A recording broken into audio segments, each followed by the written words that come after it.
You all right?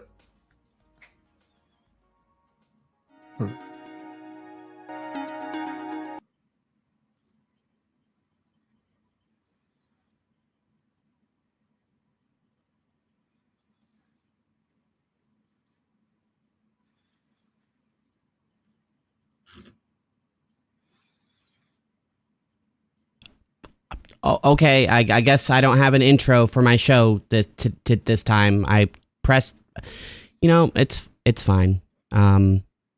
Okay. So anyway, give me 1 second to redo that to be kind of professional. Sorry.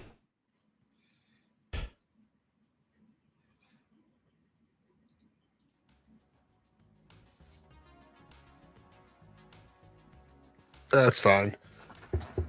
You can't be a professional show without tech users at some point.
And welcome back to the show. I'm your nerdy host, Annie. And I'm Mondays Weekly. And thanks for coming back, Mondays. I appreciate it. Whether you're a filthy casual, a hardened pro, or just a mobile gamer, join us as we rant, rave, and ramble about games that we like, and even games that we don't like, which we might actually be doing this week. But as always, we have to start the show by asking the question, what's this game? Callisto Protocol. Thank you so much for coming back, Mondays. I really do appreciate it.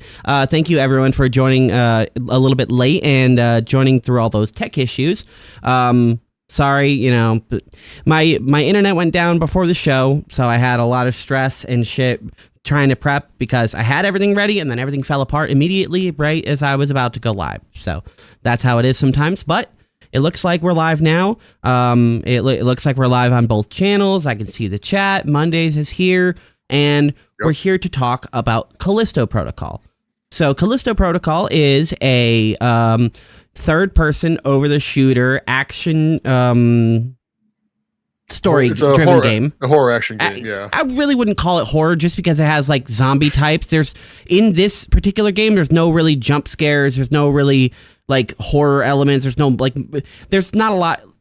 Horror might be officially in the genre, but I will argue it is not a horror game. It is more of a action thriller game that happens to have like horror-ish elements. But that's just I would say this was a failed horror shooter. This game scared me exactly one time, but we'll discuss that later because that's a whole story in itself.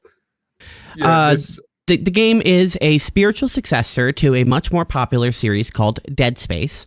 One of the creative directors, the series, a guy that was in charge of Dead Space, really up at the head of it, after Visceral went down under because of EA.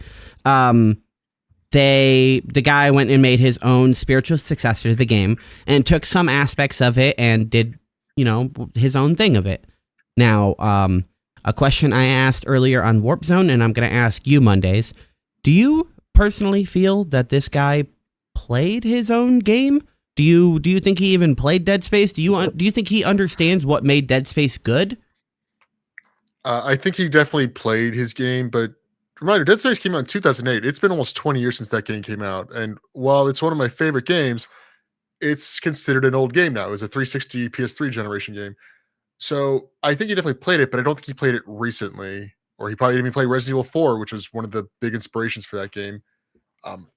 So while it's like, again, there's games I played when I was like, 8 or 9, but like I haven't played them since then. So like I have a vague memory of how they were, but I'm sure if I picked up these games, if I played like Zelda 1 and like picked it up right now, it would be very different to what my memory is, because because if you play through the game, it's like you could see all the points there that are very Dead Space. A lot of the mechanics are, I don't want to say recycled, they're refurbished, which isn't a compliment, frankly. And No, because sometimes you get a refurbished product that's worse. Yeah, it's like when I got my first used car, it smelled like cigarettes. He's like, but guess what? I got that thing for much cheaper than usual. Root Rat 96 saying, you knuckleheads don't appreciate the genius of Callisto Protocol. Don't worry. I am a person that can fully separate what it's supposed to be and what it is.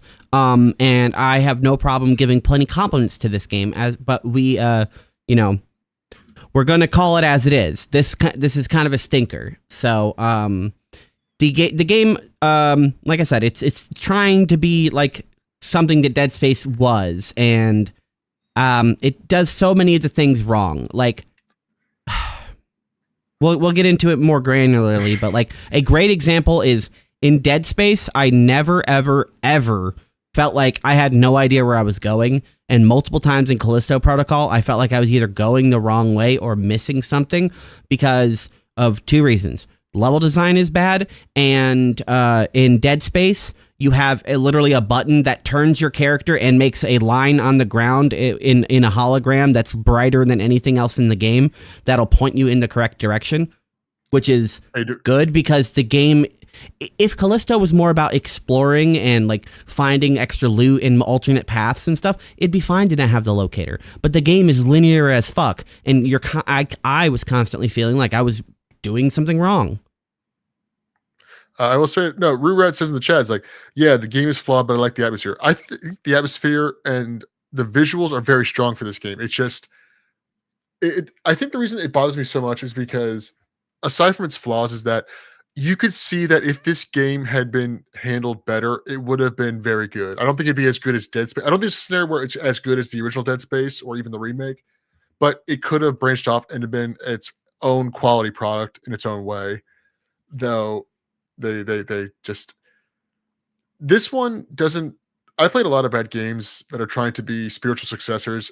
To this game's credit, it doesn't feel like it's going like, we're going to replace this. It's going like, hey, remember this feeling you had? We want to recreate that and be a new thing, but it just falls short in every way.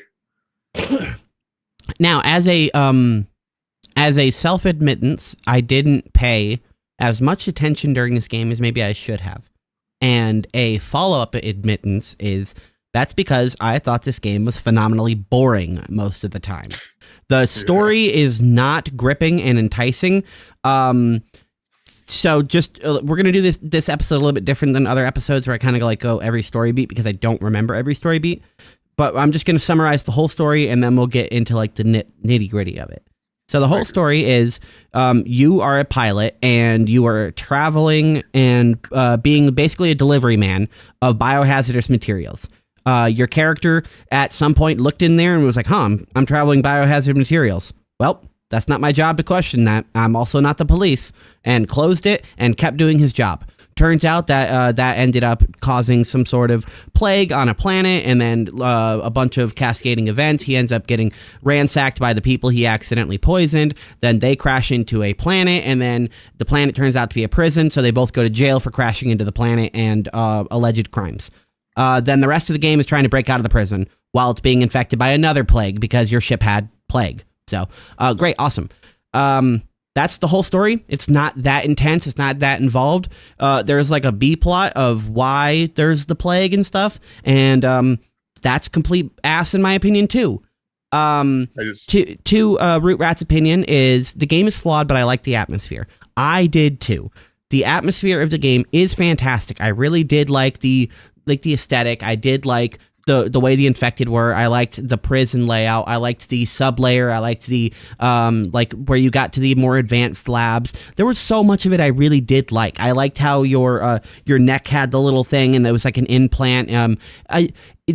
in The this core, game, it yeah. doesn't explain so much why you have a health bar on it. Why would a prison need a health bar on there? With a rig, it kind of makes sense because it's, like you're sometimes in combat and you need to know how injured a soldier is immediately because you can't always tell how injured they are just based on a bullet wound. And also you can like one glance at, like if an engineer gets hurt, you can be like, ooh, that's a severe injury.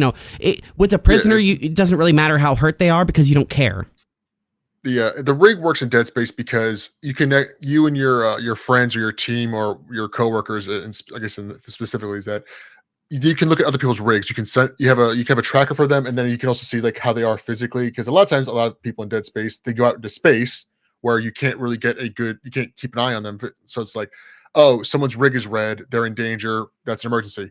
The core is, they don't explain this, but my understanding is that the reason they put the cores in there, the health bar, is because, big spoiler alert, guys, the prison is used for human experimentation, although it's only happened in the last week and a half. Okay, actually, now that you bring that up, that's a really good point, because then you can see how like healthy they are during their infection. Yeah, but it doesn't explain like why the kinesis, or what's it called, the grip, the grip, GRP, the grip, the gravity repulsion something. I don't know, the gravity. Something. It doesn't explain why the grip meter is on the core, which is your health bar. It's just kind of there for some reason. With the rig, it makes sense that doesn't make sense other than the gameplay aesthetic. If the grip should have a like power meter, it should be on the glove itself, so the user can physically see how much power they have left. Well, in Dead Space, it doesn't. That's one of those things they just kind of conveniently ignore, because the grip is a meter in Callisto Protocol, and in Dead Space you have the stasis meter, which is on your back, which really makes no sense why it's there, because the user can't see it. But I'm going to argue that they can. I know we're not talking about Dead Space, but in Dead Space you have that big giant like computer screen thing that projects things in front of you. I imagine that you could probably get some information just by looking down at your little chest. Okay, yeah. You're not you might be right. It might just be one of those things like you kind of infer it.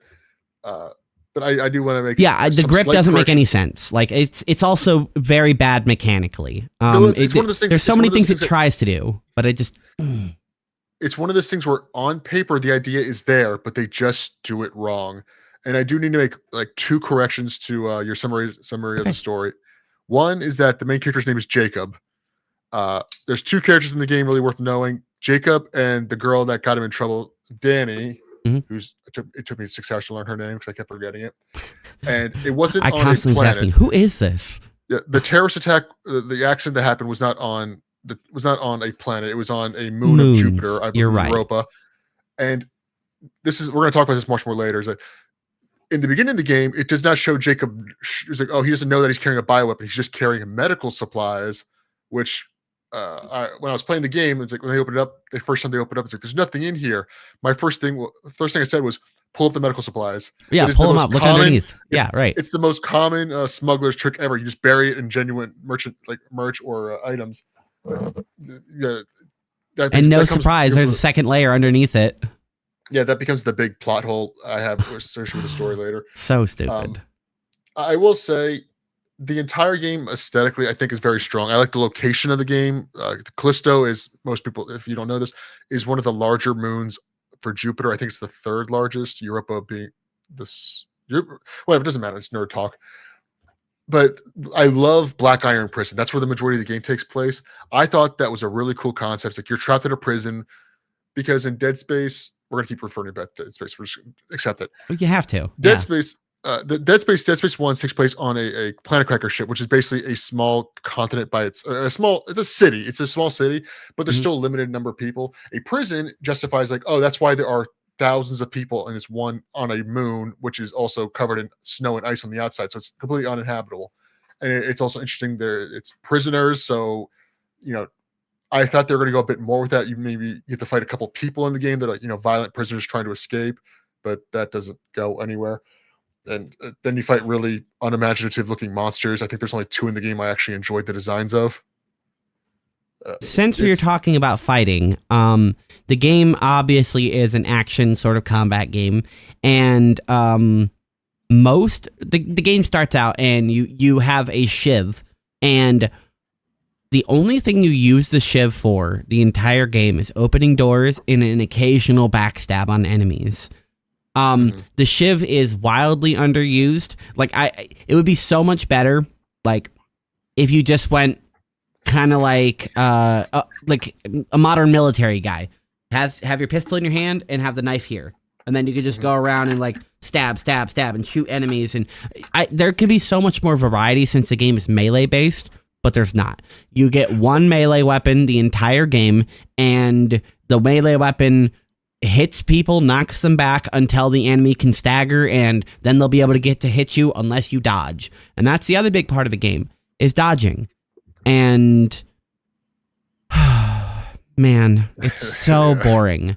It's absolutely necessary, and because it's so necessary, it becomes the only thing you do the whole game, and it's not fun or interactive or varied at all. The tutorial, like the way it introduces it, it's like, so if an enemy is hitting you, dodge the opposite way it's swinging, and then because they're retarded, they will only ever hit you with their opposite hand. So just lean the other way. And then because they're super stupid, they're going to hit you with their other hand again. So you just go left, right, just the entire game. That's all you do. Or right, left, left. That's the only thing. That's the only dodge pattern in the whole game. It works against bosses. It works against mini bosses. It works against regular enemies. And whenever multiple enemies are hitting you at once, you can only be targeted by one enemy at a time. So like an enemy will go being swinging you, and then every enemy in the entire room will just be like, okay, it's not my turn. So hold on, I'll wait. There's also another function. There's also if you pull back on your stick or your keypad, you can block, because some attacks you can't dodge, which you learn of the final boss with the spitting move, which is very frustrating. The dodge mechanic is not good, but I understand why they did it the way they did, because most games, like, okay, if there's a dodge function, there's a window. You have to have a specific window, so which is fair, obviously, because otherwise it's completely overpowered and no attack really hits you. That's what Callisto Protocol does. No attack can hit you as long as you do it within like a second before, like even like just like 1 second before the attack starts, or one like up to like the frame it hits you, you're fine. And what makes it worse and like for the game but better for the player is it's not like a press to dodge. There's no like perfect dodging or anything. You just hold left, hold right, hold left, hold right, or vice versa. And you just hold the key down and you just do it for free. Only if you slip up by like unpressing the key during the dodge do you ever get hit. I believe the reason they did that though is because there are times where you'll fight many characters at once, and like you said, pretty much they only attack you one at a time, but sometimes they can attack you in like in quick succession. So I'm imagining that they did that because they realized, I believe that when they were first testing this game, they had a window system in the game. It's like, okay, you need to hit the dodge in a window or else you're going to get hit. But when you fight a lot of characters and it's melee based, it's really difficult to do that. So they're like, the way to fix that without basically rerouting the entire gameplay is that, okay, no dodge window, as long as you have the stick activated in the right order, left or right, as long as you're not, going left, it will let you dodge, which you can use that to dodge multiple attacks in succession, which in that context, I'm like, okay, it's not good, but the game would have been miserable to play if it had that function to it. So like, fine, like it's acceptable, because otherwise the game would be significantly worse. I think they could have kept it that way and still made it more like having a designated dodge button, like double tapping sprint to do like a dive roll, like you do in Dead Space 3 or in any really action game where you just have a simple like a little combat roll. It would be so much more better, in my opinion, because then you could get it to like close the gap on enemies. You could get it to reposition. If an enemy is about to attack you, but you're not like holding the right direction, you can roll into them or out of it. It would have been so much more varied if you just had a designated dodge key and they kept it with the window thing. It would have, for me, been like, okay, so I'm going to rarely use the dodge window left, right leaning thing because I'm going to get myself like an extra layer of difficulty without straight up going to the hardest mode.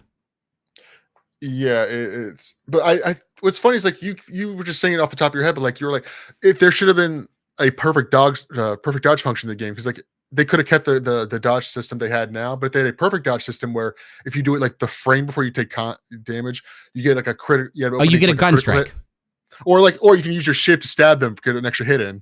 That would have also like give the shiv a little bit more variety. Because I like Right, the so shiv. you I have thought it was very you fun. have your baton in the right hand, and then your left hand. You do a quick dodge and stab, quick dodge, stab, quick dodge, stab. There'd be so much more things to make this game much more interesting for a game that you know the entire game you're just up in an enemy's face, hitting them until you get the finisher animation.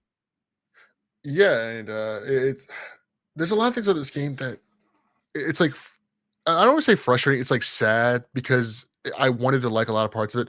I Like the wanted to like melee it system. too. Again, the game is very melee focused, but in the second half of the game, if you're not using your guns, you're gonna die very quickly.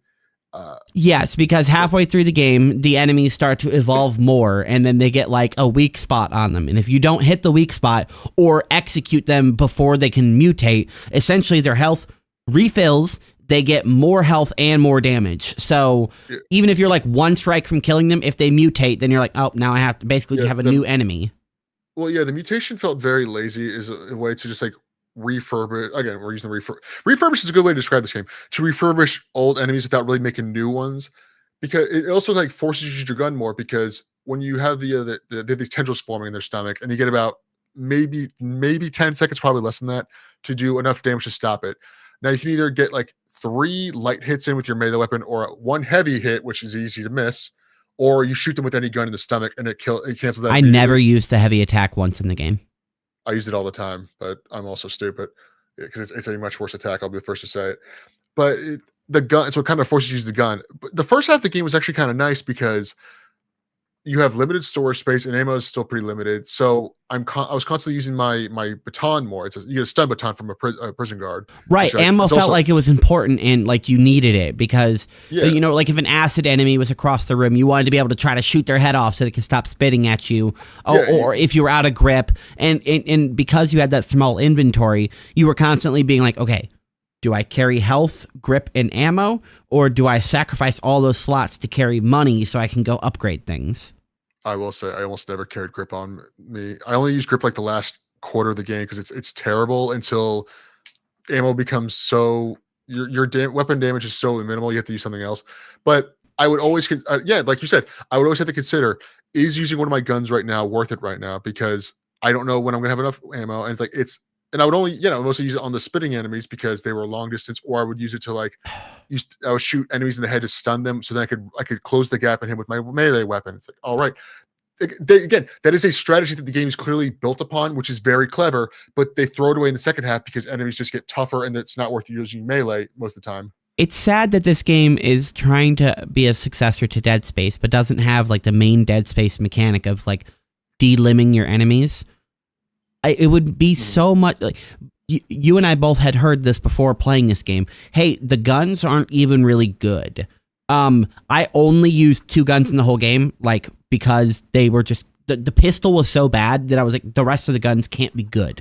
And then I got the shotgun, and then my entire opinion changed. But anyway, the shotgun's good, and the pistol is better when you max it out. But not sure, but I wasn't going to spend all that money on it. Once it's the second I got the shotgun and I could still use the gun strike with the shotgun, I was like, it's over. Like, what's the point? It does more damage. I'm always in melee range anyway. It just made more sense to me, especially because you're always in CQC anyway, so you're going to be at maximum like shotgun damage. I will say though, as a counterpoint, I did buy 1 gun. They give you the pistol, they give you the shotgun throughout the game, so you naturally have the 2, which is the maximum loadout you can have at one time. But I also got the skunk gun, which is like a one-handed shotgun, because I was like, okay, this game's it's like Dead Space. You can find schematics to buy other guns. Like, interesting, I'll try this one. It's not a bad gun, but I didn't like it as much as the basic shotgun. But it also, I will say, because again, the guns are not even the shotgun, which is a good gun. In the second, like that last run of the game, it's not really enough sometimes, especially ammo wise. So I would learn to keep. I never upgraded the skunk gun, which, but I did keep it as a third one in my rotation if I ever ran out of ammo for anything else. So it's like, okay, I have one other gun that does more damage than these 2, even without upgrades, because it's just a shotgun. It's a short range shotgun with a much more narrow scope of damage. So like, if you hit it, it's great for headshots, and it's the only way I was able to beat the first boss in the game, because that boss is terrible. I was going where I was going with that, and I agree with you. Where I was going with it is The guns could have just been so much better if the point of using guns was to delim enemies. Like, if you could use the pistol and be like, okay, I've got 6 bullets. I know I can't kill an enemy with 6 bullets because they have a lot of health. But what I can do is I can blast both their legs off and then not worry about that enemy for a moment, shoot that spitter's head off, and then shoot that guy's 2 arms off. So I've crippled 3 enemies, and now I can switch and go clean them up with the melee. But the guns are just so bad. Even with the max upgraded shotgun, when you have an explosive shotgun, it's still not good. There's no point where the guns are like, hell yeah. One of the other main mechanics is the gun strike, as we've been saying. So after you get your gun, you will like hit enemies, and if they get into like a stagger state, your 2 options are to either gun strike them to continue your combo, or halt your combo for a moment, let them swing and dodge, and then continue with the melee. So you have 2 options to like continue your combo on that. And I almost always gun strike, especially if I'm close to a wall, because you can gun strike, they'll stagger again, and then you can sprint up to them and get like a sprint attack, knock them into the wall. It's a really decent combo. But the problem is, because the gun strike is good and it's like one of the only good things, I was constantly using it to the point where I'm like, okay, yeah, cool. What am I going to do next? Gun strike? Yeah. The gun strike is like, okay, that combo system is clever, but again, they just didn't expand on it enough. There's no variety. They also, like with your baton, they should have literally been a combo system like in Devil May Cry, where you can learn different combos. Like, okay, so you can go like basic, or you can go basic, heavy, or you can go heavy, basic, or you can go light, lean, basic, right, lean, basic. No, there's no combo. It's just click, dodge, click. It's so boring. Yeah, they could have done more like God of War, and like also like there are times like, so you get branching paths to the combos, as well as maybe they have weapons way to buff. They could have buffed the nightsticks. Like, okay, maybe you can do electric, because it's a stun baton. It has electricity, so maybe they give you an upgrade so that you can electrify. You increase like the discharge power it and actually shock them. Yeah, you can shock them. You can have an AOE, a zap effect, or one it will stun them for like 5 seconds, so you can move on to something else, or get a gun. Crazy idea. You can throw your stun baton at an enemy, and it'll come back. It'll come back to you automatically at the end of a combat situation, or you can run up and pick it up. Or no, just make it. It's sci-fi game, so maybe it's just like, okay, you get like a part of you get a glove for it. That you just grip it. Baton, yeah, you just grip it back. Or you grip it. Yeah, so you just pull it back. You just have a combo. It does it automatically. Not like God of War, the PS4 game. It's like you just do a combo, you throw it, it just bounces back to you. It's very Except simple. For the huge problem that I have with grip, and is the main problem with grip in the game. You can't actually grip goddamn anything. There are 2 things in the game that you can actually grip. There's like 2 vents in the game, or maybe 3, that you have to like rip a little cage off it, and then you can get into the vent. Ooh, awesome, immersive. So like 5 times. And then the other thing is just gripping enemies. Maybe a throwable explosive. That's it. Those are the 3 things in the entire game. Like, the fact that you can grip enemies is great, because in Dead Space, you can't kinesis, which is its comparison. You can't kinesis an enemy, except for in Dead Space 3 when you're on ultra super panels where you get like steroid grip. That's the only time that you can do it. Otherwise, the only reason to use your kinesis is to like shoot an enemy's limb off and then kinesis and shoot their limb back at them. Which is one of the best mechanics in the game. So good. But the fact that in this game you can grip enemies and just throw the entire enemy into a spike wall is fantastic, because the prison is loaded with hazards and stuff to kill enemies with.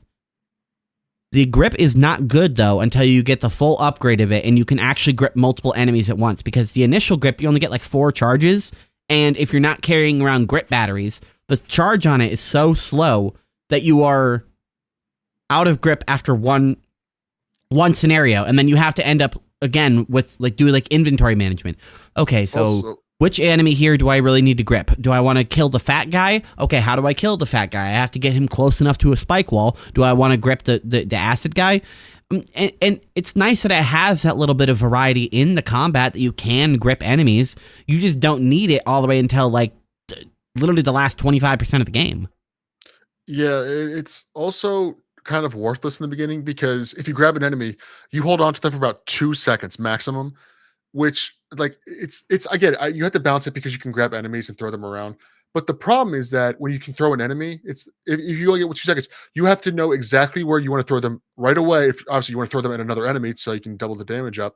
But if you don't, again, also like turning that game is not great. So like if you're especially if you're playing on sticks like I did because I'm a child, it's so a lot of times I'll grab an enemy to like throw them at something, but I would drop them before I could figure out exactly where I need to throw them. And again, I know you have to balance if you weren't that, playing but with the high DPI mouse, I was constantly with that same issue at the beginning of the game where I would use grip and then they'd come towards me and I'd already be like out of grip strength and I'd drop them to the ground. So unless I grabbed them, twitched my camera and threw them at something, I was never really using the grip because it wasn't strong enough until you upgrade it. It's yeah, better and off. It's better off as another option to put an enemy in a stagger. Like if you're a little bit far away from an enemy and you can't gap close them, you don't want to use a bullet, you can just quickly grip them and drop them, and they'll have to like regain themselves before they can start attacking again. And you mentioned then there's a bunch of hazards in the game, which like that's really cool. I liked that. It's like they're spinning. There's sometimes there's giant flame blades are spinning. There's like also parts where you can find like gears spinning, which you throw enemies against.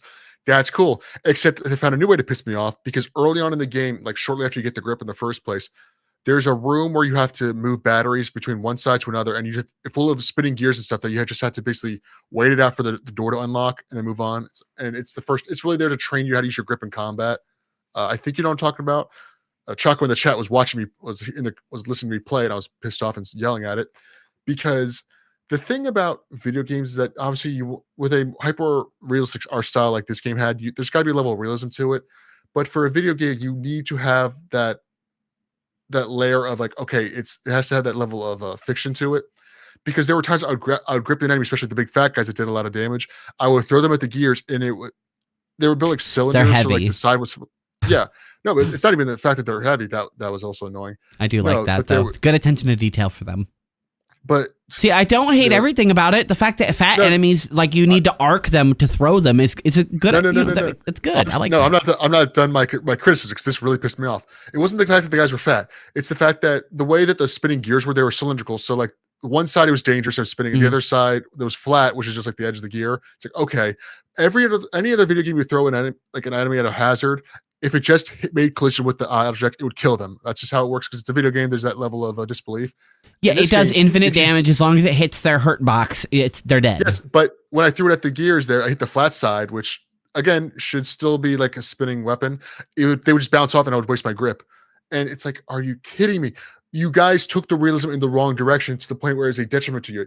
Now, if it was like a spike wall, but there's a huge like area in the middle of it that didn't have any spikes and hit that, I understand that because that's a little too unrealistic. Because in the game, if you throw them at the spike wall, they stick for that gory effect, and it's cool.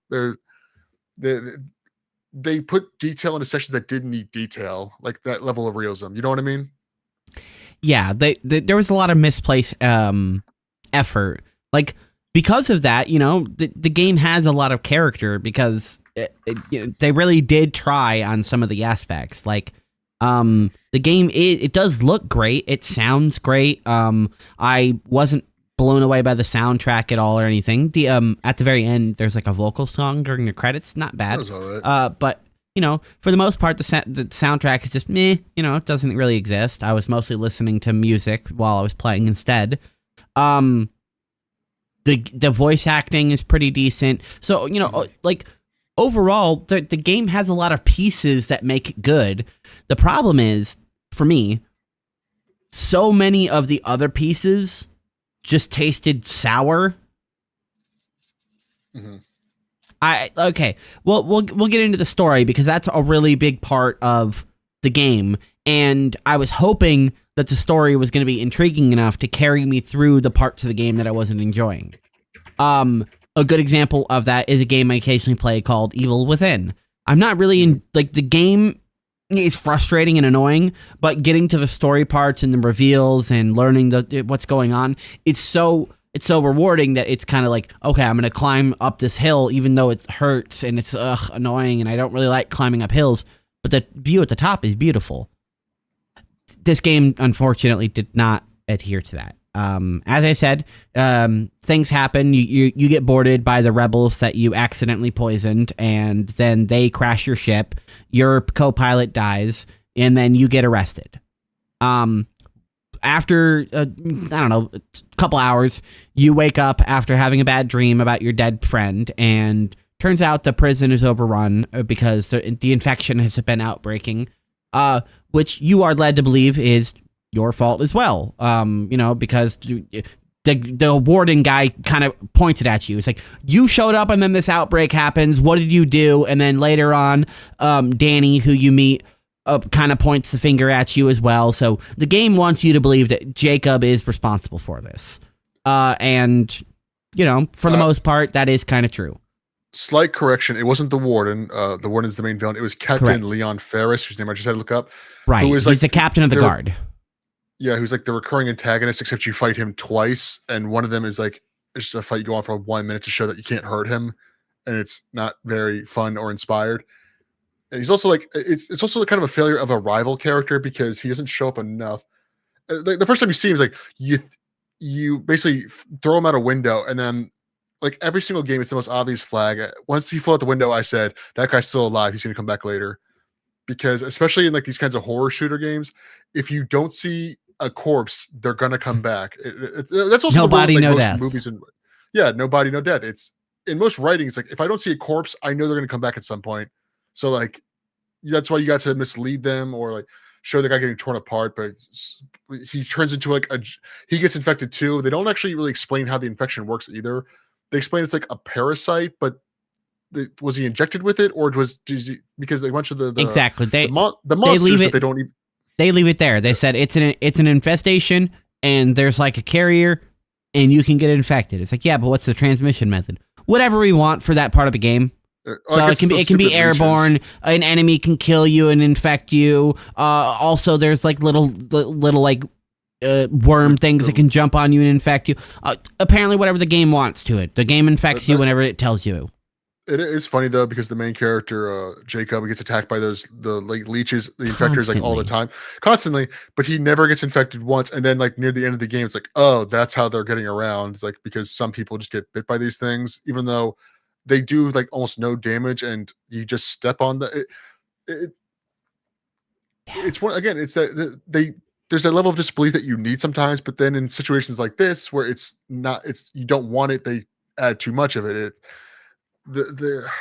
It feels like it's not like they didn't have a second reading of the script, but it feels like they should have done a third or fourth one. They're like, okay, this is cool enough, because the idea is there. They're trying to go for more bioterrorism instead of like alien cult worshippers. Like they're taking more like a Resident Evil aspect, more like this is like an Umbrella Corp doing this type of shit. They found something that they found that maybe they could use for their advantage, and now they're going to research it and try to, maybe weaponize it.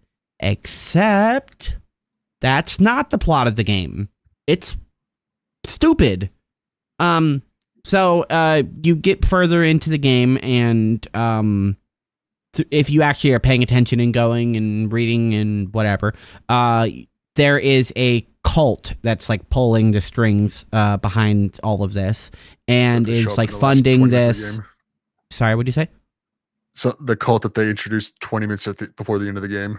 Yeah, exactly right. Because whatever. There's a little bit of the hints throughout the game, but then they actually show it to you at the end of the game, and because I didn't pay attention to the hints throughout the game, if you watched my stream, which you can check out on my channel if you're interested, you just go to Annie O'Ryan. It's streaming on both this channel and the What's This Game channel. I got to that point and I was just like, who the fuck are these people? Is this going to get explained? And then the end of the game happened and it doesn't get explained. And then there's a DLC that's like post game and it still doesn't get explained really. It's just, hey, there's a cult. And it's like, okay. It's like the Illuminati, but this version. It's like, cool. It's like, but who are they? Nah, don't. Shh. Yeah, you're asking too many questions. Shh. They're trying to set up like a universe. We have cult, and they're paying for this shit, and they are running this, and that's all. Stop asking questions, please. Yeah, they're trying to set up like you said, very Resident Evil-esque. They're trying to set up like a sequel. It's like, okay, there's gonna be a universe of games here, where we think the sequel, but this spoilers alert, this game did not do very well. So like. This isn't going anywhere, and it's very unsatisfying how everything is quote unquote resolved. So yeah, they got this like evil organization that's definitely the Illuminati, except more grandiose looking. They all have golden masks to hide their identity.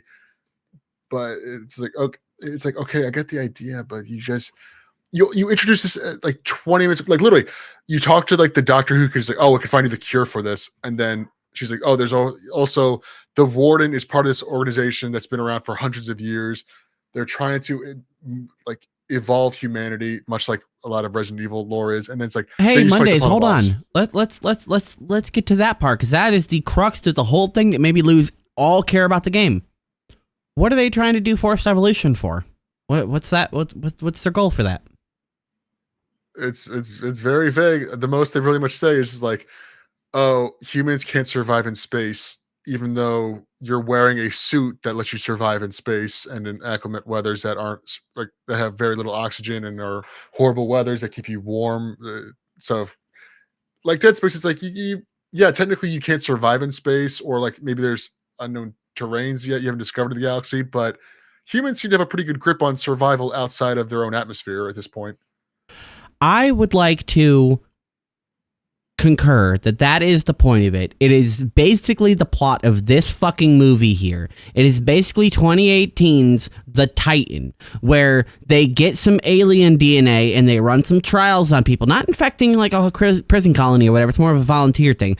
They give these people like alien DNA and like upgrade it with like shark and whatever. They like DNA splice these people so that they can become like spacefaring race people and go like breathe out in space and stuff like that. So basically they were like human tardigrades. And that is the plot of this stupid game, is they're like, we want to go to space because hold on, can you finish that sentence? You said because no, we want to go to space. Yeah, and it's not like they even set it up in Dead Space where they're like, oh, there's like a resource crisis, so that's why we're sending these planet crackers out there to crack and like mine big resources because we're going on a shortage, and now whenever we're colonizing more planets, we need more none of that's explained. And even like a brief like text log of something being like, there's a resource shortage, there's a war on Earth for resources, so we need to go to colonize other planets. Nothing. They're just like, we want to go to space and we want to mutate people with this super virus thing because. And it's that fucking because that fucking I lost it. Well, yeah, but it's also like in Dead Space, that's how they give you that. It's like, okay, resource management is Earth is out of resources, we're sending these planet crackers out. But also it's like, why do we want to evolve humans? Because the biggest religion in the known galaxy now is called Unitology, which is definitely not Scientology, but there's a bunch of humans that just worship the concept that humans were created by aliens, and that one day convergence will come to us, and we will evolve into the next stage of existence. So when you go on the Ishimura, or in Dead Space 2, when you're on the sprawl on Planet on Titan, it's like, oh, a lot of them are like accepting all this shit going down, being slaughtered by zombie aliens because this is the next step to human evolution. We're all part of this. It's like, it makes so much sense then, because what religious zealotism is like, oh, they're just going to accept this because it's the first sign of that their religion is real, which like is crazy. And again, a lot of them went, slaughtered each other and like let themselves get slaughtered. But it makes sense because it's like the concept that their religion now has grounds to be provably real. That makes sense.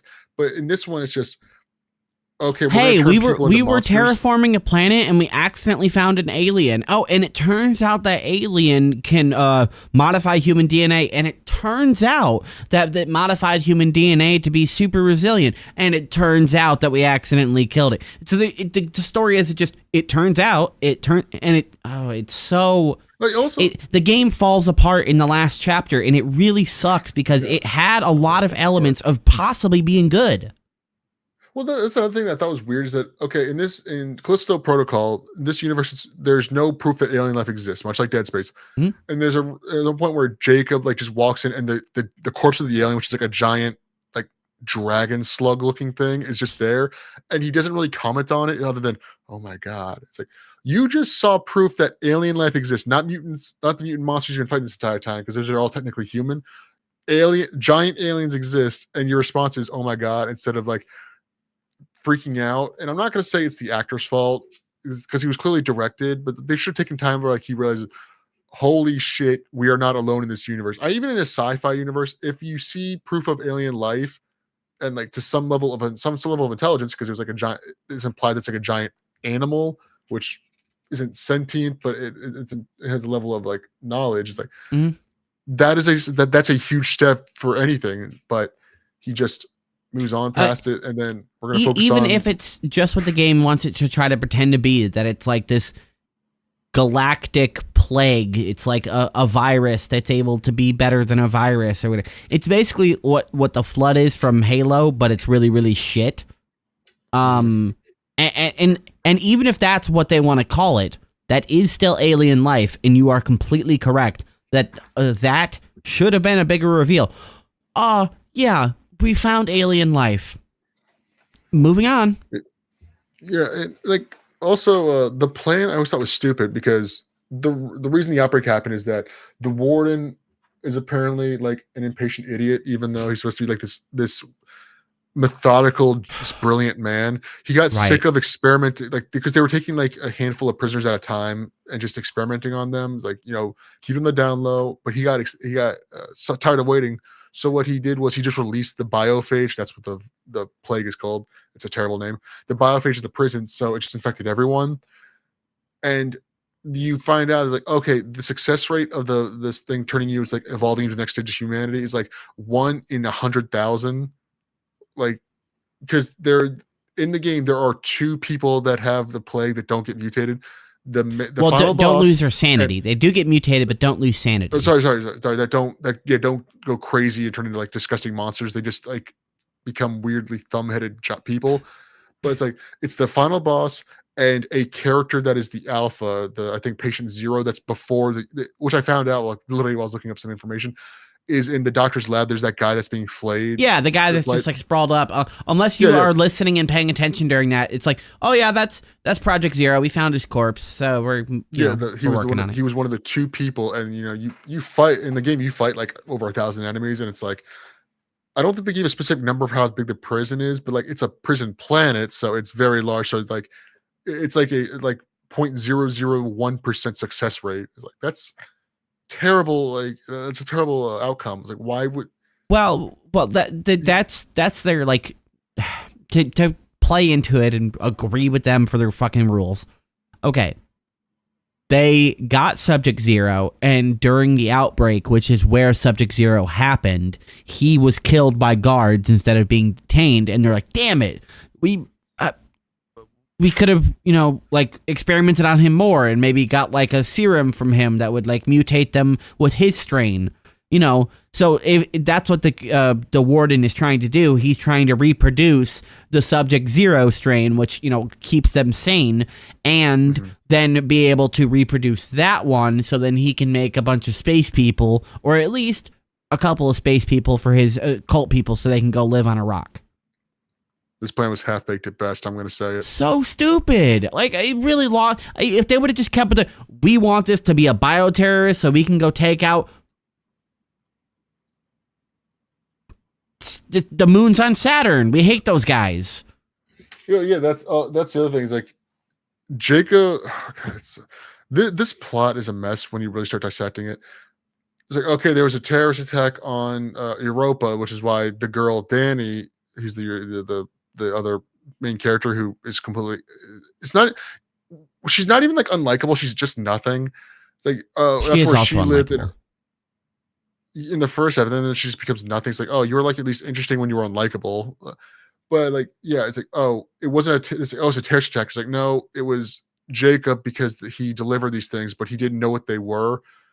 So he feels guilt over it, even though, so yeah, okay, yeah, you delivered obviously something like suspect, like, but then he's I made this analogy during my stream. If an Amazon delivery driver brings you all of the chemicals to make a bomb, and then you go blow up a building, he didn't kill anyone. He had nothing to do with that. He did his fucking job.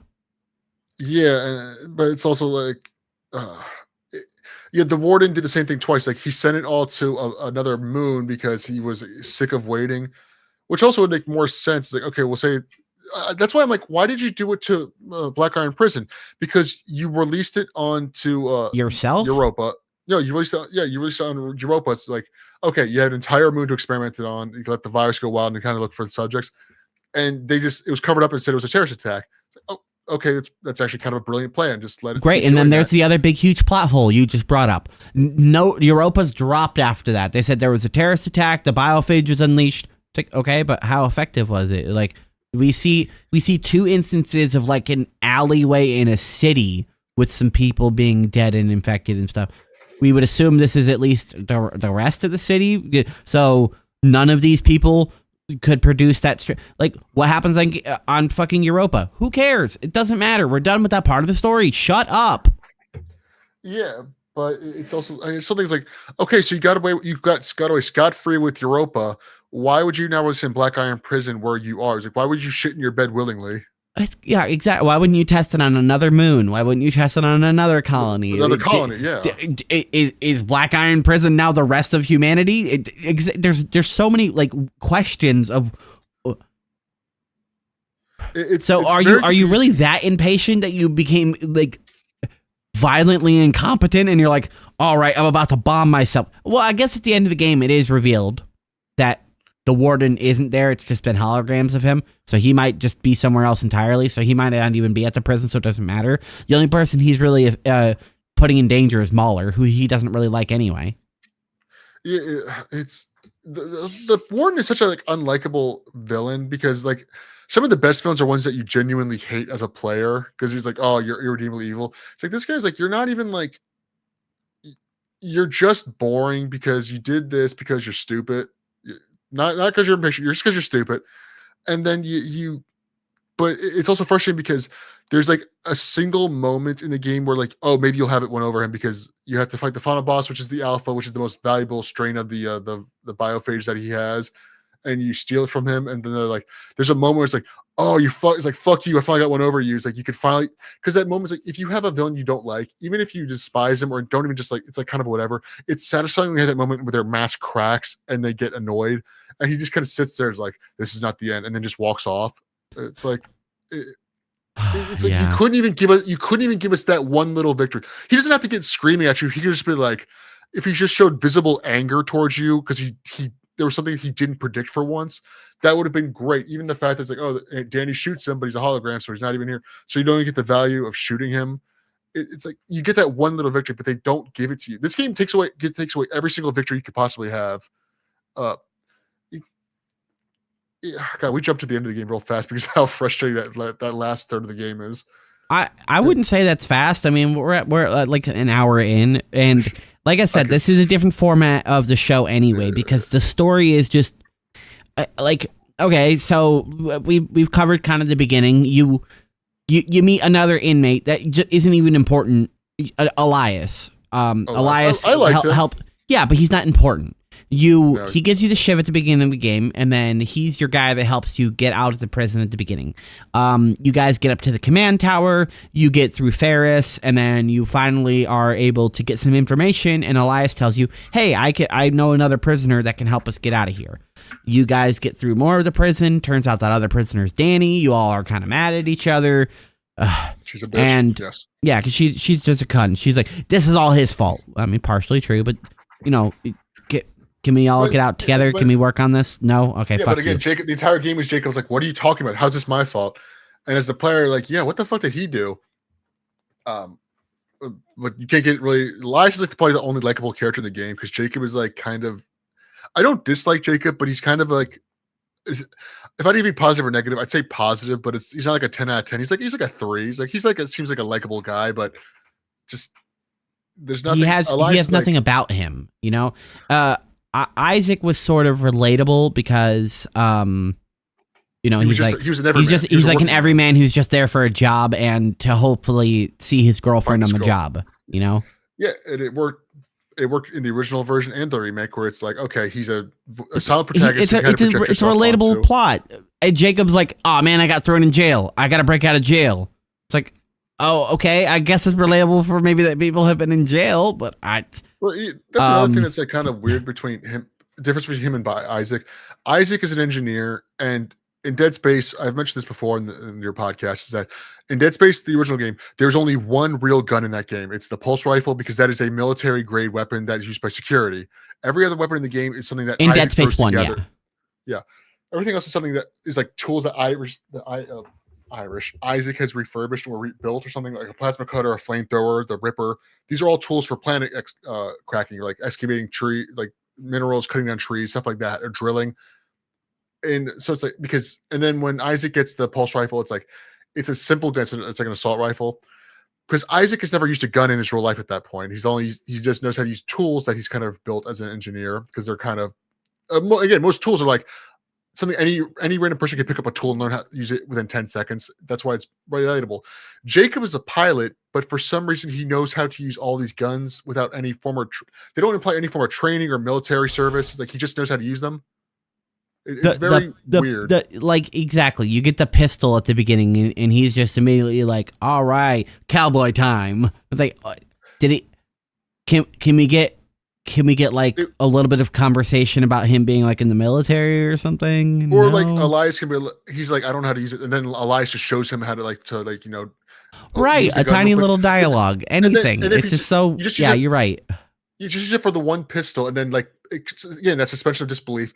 He teaches you how to use a pistol, and then the rest of the guns you just sort of know how to use. It's like, okay, there's that level. You don't need to explain every gun, but then if it shows like, okay, he kind of understands it, and then, or maybe you get like a practice, like he's like, okay, well, I set up a practice dummy over there. Here's some ammo. Take a few shots, and then there's a cutscene where he's like 3 or 4 bullets, and he kind of understands how it works. Very simple. It doesn't take a lot of work, but it makes the game more grounded and I guess digestible in a story sense. You want your main character to be related, and for most of the game, I didn't relate or understand the main character. I was just like, okay, so he is a pilot, but why is he also just like a goddamn berserker badass? He has no fear. He has no dialogue about him being stressed or upset or anxious. He doesn't get tired. There's no sense of struggle or anything with the main character, Jacob. He just once he's out of his prison cell and he gets that baton, he's like, I'm ready to kill everyone in the entire prison. Well, I guess that's one thing that making it melee based kind of works a little bit better for Jacob, because it's a baton. So like you don't really need training to use that. And again, for the first 2/3 of the game, it's all melee focused. And then the last run of the game, you have to use your gun, or else the second half of the game, really. It's like, okay, that bounced out slightly. But again, it's just the fact that he doesn't, I don't know. I don't dislike Jacob, but Elias is like the only character in the game I kind of enjoyed, because he like the entire time I was like waiting for him to like set you up and screw you over, but he doesn't. He just dies. Right, he's just a homie and then dies because I don't know. You both get into like another crash sort of situation. You like fall and get hurt, and you're fine, and he dies because cutscene. Well, yeah. The reason he dies is because we need Danny to be your new partner, and we can't have 3 people. That's too much. So we're going to kill off Elias, replace him with Danny, who is just this bitch. She's just nothing, really. Yeah, as you mentioned, the first half of the game, at least she has a character where she's like this unlikable bitch who's like, I don't like you, you don't like me, I'm not helping you, stay out of my way, and I won't kill you. She ruined his life. She's the reason he got arrested. Yeah, exactly. She crashed the ship. And they're like, she crashed the ship. She framed him. All this crap and whatever. She implicated him. Crashed in. Broke his all. Exactly. It's all her fault. And then they break her out of her prison, and she's still not being like, oh, maybe I'm wrong about this guy. It's not until they get to the ship finally together, because you have to take a little bit of detour, and Danny drives the car that you're in, because obviously she's the driver. She can take you wherever she wants. She takes you to the ship. You guys go in there, and you look, and she's like, see, this is what it's just medical supplies. And as you mentioned, they like open a crate, and it boom, and then there's just like some bricks of supplies. Just lift up the first tray. That box is pretty thick. Does it only have what's underneath? Wait, come on. Just do a little bit of eyes. That's not enough to fill up the whole crate. Yeah, there's supposed to be like a big twist, but again, I called it. I assume I missed that stream when you saw that, but it's like, I assume everyone that played the games, like called it, they're like, okay, well, there's something hidden in that box, but they just don't show it. So then, which also like another issue. Okay, it also, to be fair, it wasn't hidden underneath it. There was a secret compartment that Jacob in a flashback scene, Jacob found immediately, which is terrible for smuggling. but it's also that's the biggest. I think the biggest plot hole in the game is the fact that okay, so their ship crashed with that after Danny boards them. They crash their ship and then they both get arrested. They were delivering stuff from the prison to some other colony or whatever the plan was, which also doesn't make sense because they were destroying Black Iron Prison that night. So why would they send out more of it? But then the warden has Jacob arrested alongside Danny. I assume just because he wants another human experiment, or just to tie up loose end. But again, as far as everyone knows, he does not know. But then they arrest him and they take away, and they just leave the ship there, a flaming wreck. But then you go back with Danny, and the ship, the pack or the cargo with the pathogens on it is still there. So it's like, if it's so valuable, why did you just leave it in the flaming shipwreck? Why didn't you take it back with you? It doesn't. Every time you think about it critically, it is just like, wait, hold on, why does this happen this way? Well, because they're trying to make it so that there's nothing in there. Jacob is innocent, so he doesn't know anything. But then because that flashback cutscene, he knows it's in there the entire game. So why did he forget? Did he just get like a temporary amnesia concussion about that like one specific memory? It's just so it's poorly written in that like you may either make Jacob know it and he's very dodgy and like you get the player hints that he knows something, like maybe his facial expressions or like the way he can say things to himself like I didn't do anything, or he doesn't know at all and he finds out later. It's like, oh my god, I did this. It's like then when he blames himself later in the game, he could then go say like it would make sense as to why he feels guilty, because it's like, oh my god, I unknowingly I still did this. And then in the moment, it's like, I think anyone that, like you said, the Amazon driver, if he accidentally delivered these parts and it was a bomb, a guy who didn't know this would probably feel, if he just found out, oh my god, I met that guy, I delivered that package to him, they would feel guilty just because like they unknowingly did something. It's just human nature. That would make sense, but they did both things wrong. Right, they made Jacob guilty and also them accuse him of doing it maliciously. So it's like you said, if they would have made if they would have made Jacob kind of a dick and been like, yeah, I know I did this shit, okay, I delivered a fucking biohazard, okay, and like you said, let the player kind of in on it based on little hints if you're paying attention and the way he interacts and the way he's dodgy about it. Maybe if you like, whenever you're on the ship, you can investigate and then you can like look at your own quarters, and then Jacob tries to hide the records and then like is revealed to you in a cutscene. There's so many ways to make it like Jacob be like, oh man, I was hoping that you weren't the bad guy, but it turns out you are. And then whenever he is the bad guy, he's like, oh, well, actually, I'm not like really even that sad about it, until he gets Danny's memories. And then he's like, oh man, now that I experienced it, that does suck. Yeah, when you do something like this in a story, you either make the character innocent, an unknowing accomplice, or you make him seemingly innocent to the player. The player can't figure this out. You and I figured this out immediately. Again, the first cutscene where it's like, I go check the cargo, and I'm like, okay, there's something in there that shouldn't be. First thought, like a great example is Silent Hill 2, which is another horror game. It's probably one of the best written horror games of all time, as everyone says.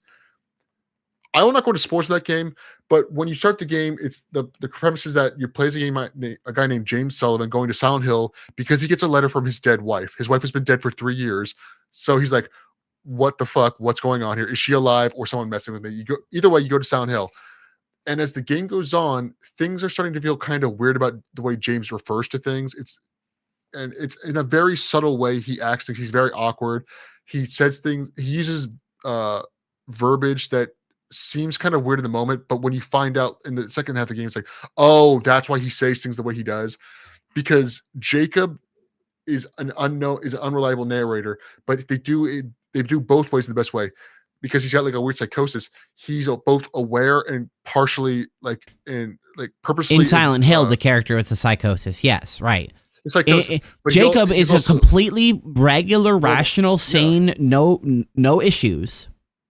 Yeah, so it's like you can't make him innocent without him either lying to you or he doesn't know it. And it's like it would not have been hard to do that.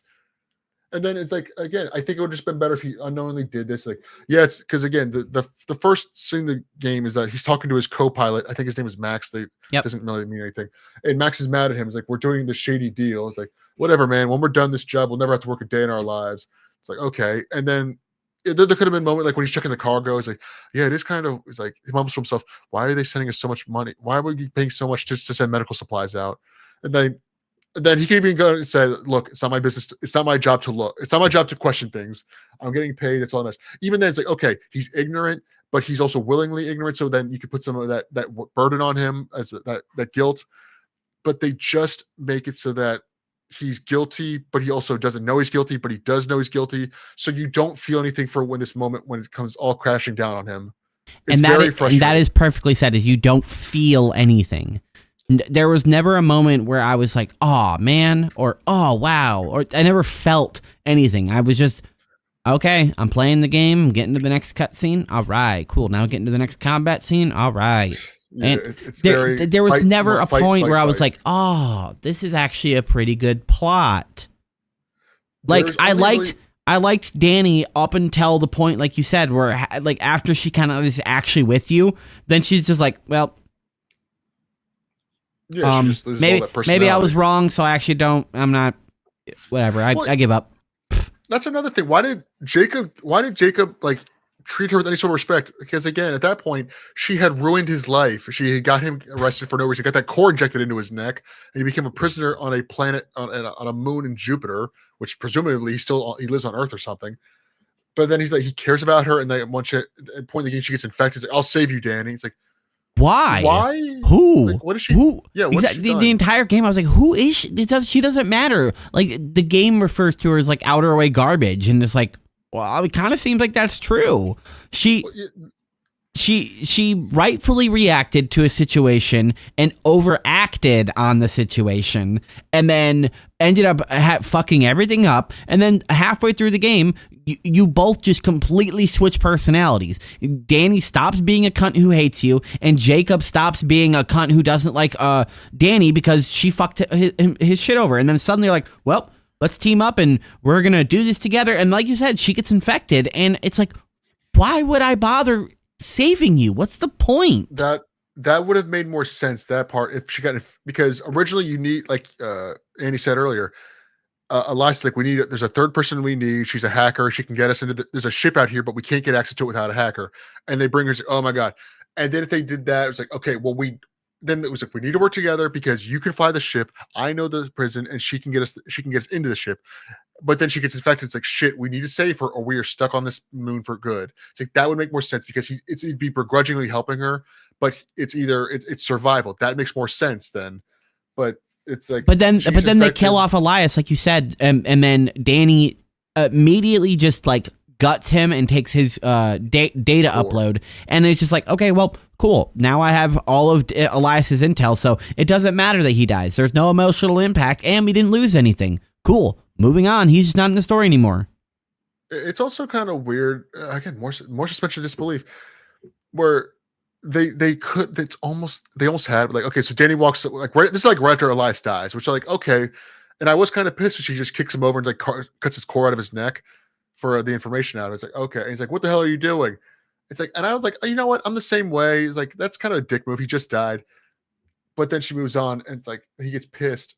But then, like, a cutscene or two later, she's like, how many cores have you cut out of people's necks? Because that's something you can do in the game. You can get their cores. So they're like audio and text logs for information, for lore building. It's like, okay. And she's also right. It's like, yeah, well, you've been doing this entire game. Presume if you've been doing what the game told you, it's like, you're just trying to get the lore. But if she should have said that, like, right away, it's like, what the hell are you doing? And she should have said, oh, as if you haven't done this yourself. Because it's also a way to get around prison. You can also get people's codes and stuff.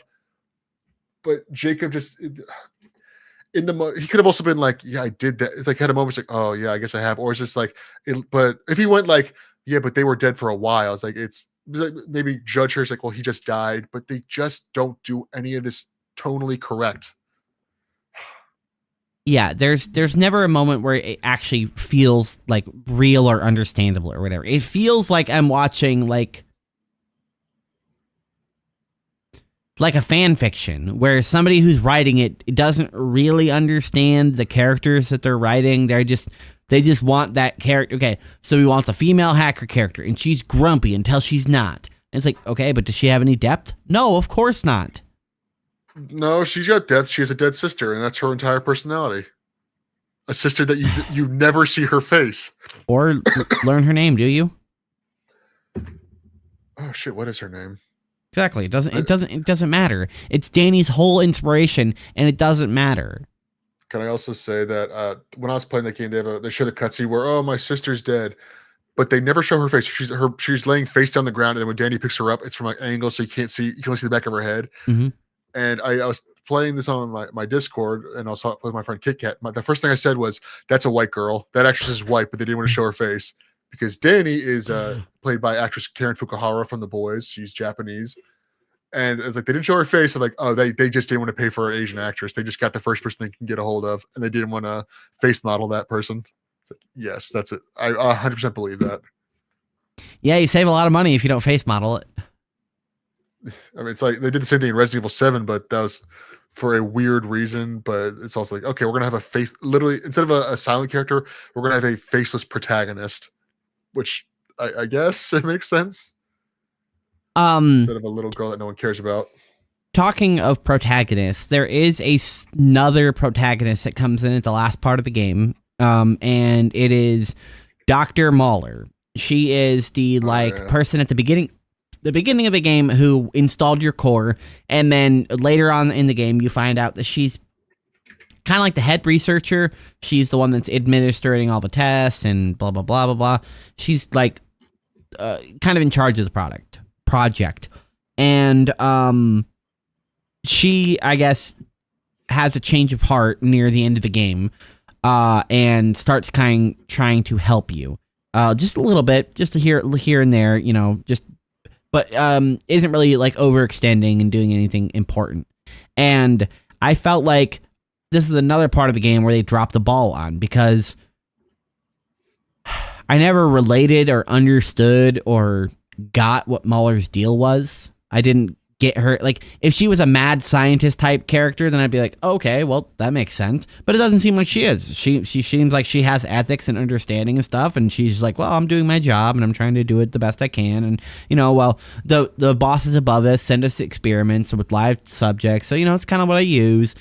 She seems so blasé about the whole thing. So, to me, it didn't feel like her character was utilized interestingly at all, because she could have been like a villain throughout parts of the game, like fucking with you, trying to stop you from getting through the prison, because she knows that you can like mess up this project, and then turn once she sees, that you're like a good guy, because that is her turning point, according to her, is that she sees Jacob save Danny and is like, well, okay, whatever, I'm gonna be on his side now and help him get out. And the B plot, or the C plot on top of all of this, is that Mahler and Danny want to get out the information to the government to be like, hey, they're doing this fucked up shit. And Mahler only turns on that at the end of the game because she decided to. And it's another one of those things. It's like, I don't know anything about this character. I have no attachment to them. So this character twist doesn't mean anything. Yeah, it also, like, it does. You can't really have a twist for a character that you talked to her, like, she has probably like maybe 20 lines of dialogue up to that point, and it's like the final part of the game. But there is one of those. I'm not gonna say it's good, but like I kind of did enjoy it. Mahler and Jacob have similar lines where she's like, when she's like, she helps you. She tells you, okay, you just need to get this sample and then you can cure Danny. And she walks off. He's like, aren't you coming with us? She says, there's no escaping from me, or something like along those lines. Like, okay, she understands that, yeah, I've done a lot of bad here. And then let's talk about the very end of the game. You kill the main villain, you get the alpha, you cure Danny, and then we got to get out of here. There's a self-destruct button going on. There's a self-destruct device for the prison. We're going to blow it up. He's going to blow up. The war's going to blow it up to kill us. And there's only one escape pod left. Shocker. So then, obviously, Jacob, to be the guy, he throws Danny in the pod and says, the one line I thought was actually pretty well written, and he says, "You were right. I belong in here." It's like, I belong here, and then obviously Danny gets left off, and then it ends the games with then showing Danny gets launched. He's like, "No, Jacob, I care about you for some reason, even though you committed acts of terrorism, whether even though you didn't know, but actually you did know, but you don't know. I don't know. And it shows Jacob fighting off a bunch of the monsters. I like the line "I belong here" because this part of the game, for a big chunk of the game, you leave the prison, but the final act of the game, you go back to the prison. So he's like, yeah, he's saying like, yeah, I belong to be on this. I need to stay on this planet because I don't get to escape. But at the same time, he's saying I belong in the prison because for what I did. It's like, it's not the best written, but it's still something. It's like, okay, there's at least some kind of like symbolism in his words there. I appreciated the attempt. Yeah, and I did like it because a couple times in the game, people are telling you that, like, you should be here. There's no escape for you, and, like, whatever. So Jacob coming into it, the realization at the end of the game is a little bit of, finally, for him, a bit of good character. It's like, okay, cool. You're coming to the terms that you... I don't know. Yeah, I kind of want to retcon Jacob's character to being a douche who did know and just lied to us, the player. Yeah, it's the idea is like, look, whether I did it on purpose, whether like I did it directly, I still had a hand in a lot of people dying just because I did for money. So yeah, I deserve to be here and basically fight the kinds of things that I create. I helped play a hand in creating. And while I still think he's mostly innocent really, he didn't do anything that bad because again, he was just because it's very not well written how much of an importance he played. But it's like, okay, he still feels guilt for it. So like, I'm staying in the prison. I'm a criminal. I'm a monster. Or you could just, I'm a monster too for what I did. I deserve to be with the monsters. There's like, it's like having a very thin sandwich, but there is something there. It's like, okay, you can kind of chew on this a little bit. It's an attempt was made, and I at least appreciate that much.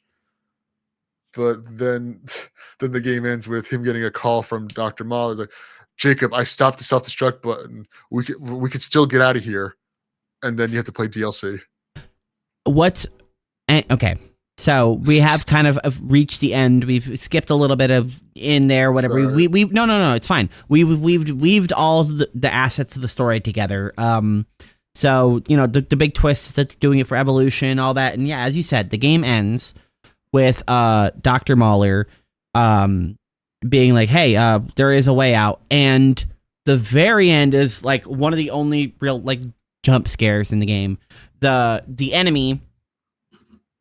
So Ferris comes back twice in the game, like you said. You come back, you fight him once, and then he kicks your butt, and the fight ends. And then later on, you fight him one more time, and he mutates into like a big berserker enemy, and it is a laughable fucking boss fight. It is fucking abysmal. I love boss fights. I love a challenging boss fight. I even like when a boss fight is easy but like fun. Like. This boss fight is one of the fucking worst bosses I've ever seen, and honestly, like I would have liked it better if I would have just fought Ferris again at his true form, and then like fought more enemies, and it was like a more chaotic fight. Instead, he turns into a big berserker, and he has exactly two things he can do. He can run at you and swing once, and then you dodge, and that's about it. And then his other move is to spit at you. And that is the only thing he can do basically the entire fight to actually do damage to you. The boss fight arena is designed so terribly that the boss can't operate in his own arena. The very beginning of the boss fight, you start around this like a round table, and your character is just slightly slower than the boss when he's running, but you can literally just like run around like a fucking Looney Tunes cartoon, run around the table, and he'll be like, and like not know how to get to you. And then he'll run at you, finally get to you. And then in the rest of the room, there's like 4 little, like, I don't know what to call them, like dividers, and you can jump over them. And the enemy has no ability to break through the barrier, to crush them, nothing. There's no way to... The enemy just stops, and he might punch you, and like he might clip over the barrier a little bit, but then his AI is like, oh, hold on a second. Let me step off this, and now I got to walk around here, and okay. Oh, no, hold on. Got to walk around. It is so sad that the boss has only 2 attacks, and because it only has 2 attacks, its AI is so limited on what it can do, and once you like chip through its little armor, it exposes its face, and then you can shoot its face a couple times. And when you do that, he regrows his armor, and then he calls 2 explosive guys, and that is the entire fight. Is just dancing around the arena, shooting him a bunch, not getting exploded, and exploding him. You got to do it like 4 times, and even on, like, I played on medium difficulty. There's like 2 selections. I don't know what they mean, but I played on medium, and the fight was fucking laughable. The only part of it that was difficult was the fact that I kept fucking up because I was impatient on how boring the fight was, and the fact that he was a bullet sponge. Well, yeah, it was also you kept getting killed by chip damage because the spitting attack you can't dodge. The only thing you can do is block it, or if you're lucky, you can just run away without it hitting you. But it's also got tracking, so it's very difficult to avoid. But you would keep getting killed because of chip damage. I don't think he hit you, like, legitimately hit you even once. No, the boss didn't kill me. It was mostly the little exploder guys because again, impatience. I was mad at the fight. I was not having a good time, so I wasn't fighting my peak. But the boss would come over and he would like punch me, and I would dodge it. And then right after I get out of the dodge animation, when I don't have like invincibility, the little exploder guy would be like, boom, and explode me. And then I would start taking a bunch of damage. Or one time that it happened to me, I was dodging the boss. I got to the point where I wasn't able to inject my heal injector. One of the guys exploded me. The boss went to go punch me. I dodged it. And the little guy on the floor didn't punch me. He locked me into like a little mini animation where he's like, hey, somehow I did one bit of damage to you. So now you're in a cutscene. I'm going to crawl on top of you and explode you. Yeah. Nothing. The boss actually had nothing to do with really. Yeah, you said chip damage. I'll give you that completely. Yeah, he was constantly chipping away at my health. But the only thing that actually killed me was my own inability to handle the annoyance at the fight. If I would have just been like, I'm gonna go smoke, I'm gonna go eat a little bit, I'm gonna come back to this boss fight, I would have been able to kill him in like one time because I had enough ammo, I had enough health. It would have been no problem. But I made the fight harder than me on myself because I was angry at how incompetent of a boss fight it is. The mini boss throughout the game was a better boss than the actual boss. I gotta disagree with you on that one, honestly, because not better in terms of enjoyment, but better as like an actual obstacle. The end boss was only a bullet sponge. It wasn't an obstacle. You're right, but I kind of I almost completely forgot that the worst part of the game, in my opinion, out of everything, is the mini boss or the. Technically, there's only 2 bosses in this game. It's the first time you fight the mini boss, and then it becomes a recurring enemy that you fight 4 times. It's not the same guy. It's just when they're spawning. Is this 2-headed monster? Again, they don't have a name, not like the necromorph. So they're just called monsters. Is this guy that goes around and it's like a. He has one buff arm and one stabby arm. It looks like 2 guys got melted together. And it's whatever, it's fine.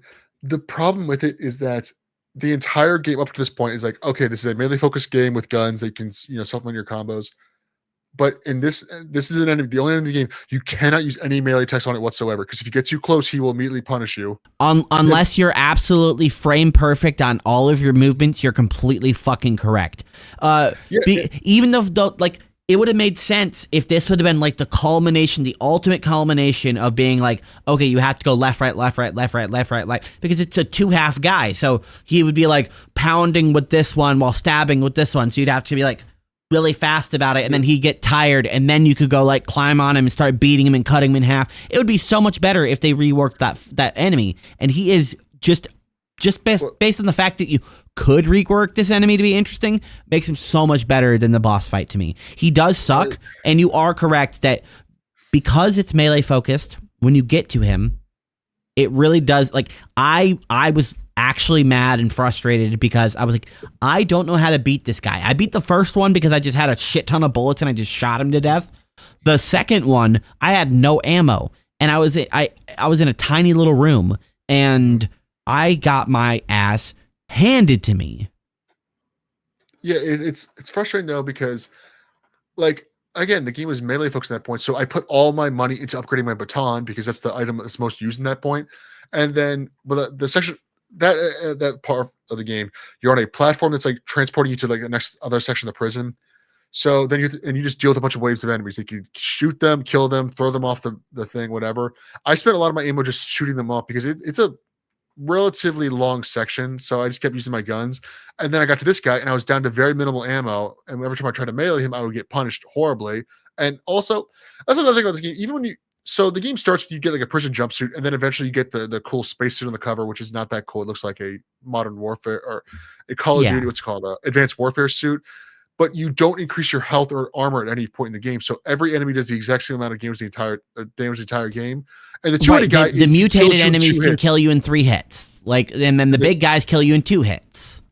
Yeah, it's like there should be ways to like level up your armor, maybe get new suits. One of the points of Dead Space is you buy new suits because it increases your inventory slots and your armor. But you don't get that. And in the better Dead Spaces, they have the sub perks on it. Like, hey, if you use this one, shotgun damage is more. If you wear this one, you pick up more health occasionally. Yeah, the DLC suits. But then again, so I probably spent, I know for a fact, I spent more times on that first boss, like the two-headed guy, than I did with the final boss, because I think I had a total of 8 shotgun shells and like 5 pistol ammo and then like 2 skunk ammo. So I had to learn to maximize my efficiencies. And that's when I also learned that headshots do like twice as much damage in this game. You changed my fucking life with that one, because the first time I fought him, I just had a bunch of ammo, so I just wore through it and I was able to beat him. Didn't really keep track of it. Second time I fought him is in like a little shitty server room. And I got my ass kicked because I walked into that room, and another shitty game design choice is this game has it has a manual save button and it has auto saves.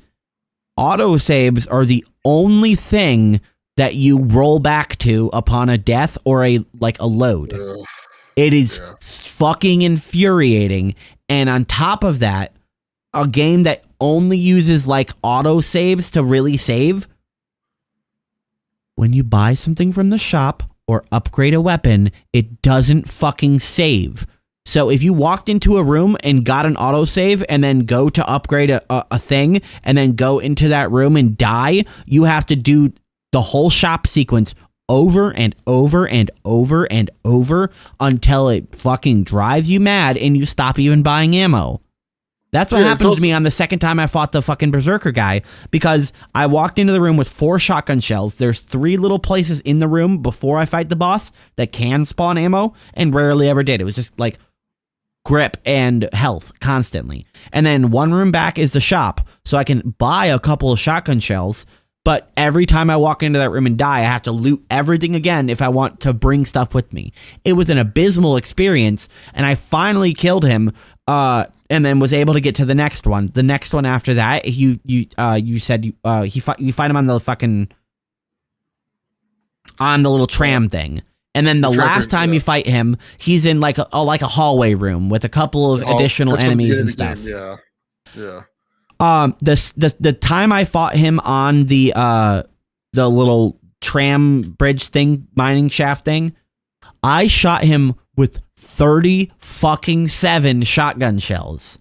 Once I fought him the last time and you told him you can just shoot him in the head, I was like, oh my god, please, I hope you're wrong, Mondays. I hope you're wrong about that. And then I shot him like 6 times and he died, and I'm like, oh my god. Well, it's also, I found that out by accident because I guess the one good thing about the two-headed boss guy, because he sucks, he's the worst part of the game in my opinion, is that when he's got 2 phases, he's got the two-headed one, and then if you do enough damage, the one head will rip off the other side and he moves faster, but he can catch it quicker. There's 2 different parts of that last phase. It's RNG on which side he rips off. But that's the point. I always got the same one. But what I noticed is like, oh, he's ripping that head off, and I realized, wait, did they take? Because then that's why they had different health bars, and it's like the faces. I also noticed when I was like, well, I just leaned in for the animation once because I was trying to get any kind of tips. Oh, I was just wailing on him too because that's the only change you can hit with melee weapons. It's like, oh wait, that guy's face is more fucked up than the other one, and I realized, oh my god, this game does headshot damage.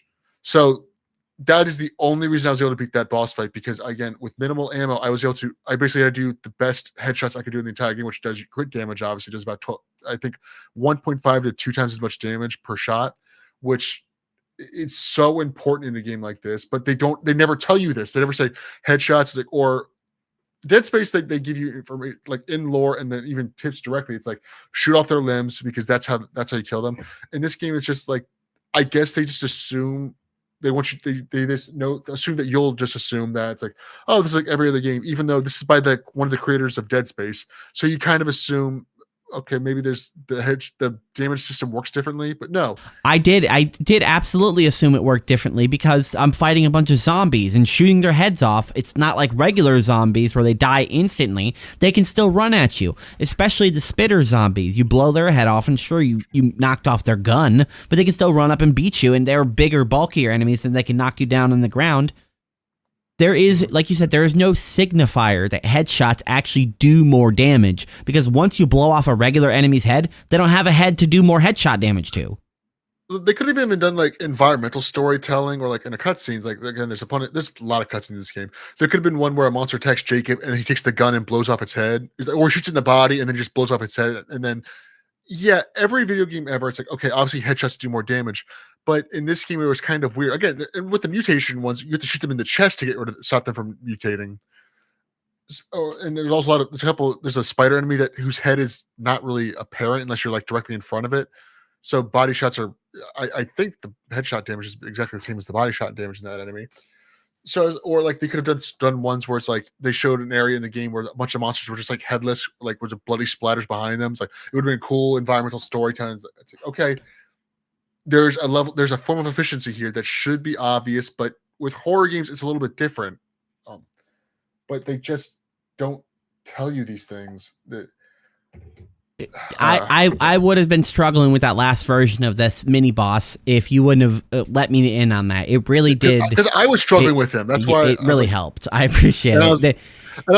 It made me happy. It's like maybe I was like, okay, now it's not that I'm dumb. It's just that it's not apparent. I'm like, okay, and also like, if Annie doesn't know it, that means it's not clear. It was because the guy is like sewn in half, like with melted flesh and stuff. So you, Dead Space and other games, they have like, ooh, this enemy has a big mutated big pustule on here. Whoa. That's their weak spot. Shoot that. Cool. Yeah. Awesome. Really easy to understand. Not that hard. They have a glowing weak spot. Easy. Awesome. Evil, they have giant eyeballs. So this boss is like split in half, and like the rest of him is big muscles and like tough skin and stuff, and then a big like open gaping wound in his middle. I'm like, well, I could just shoot the fucking wound because it's not hard flesh, and if I shoot it enough, maybe it'll like saw him in half.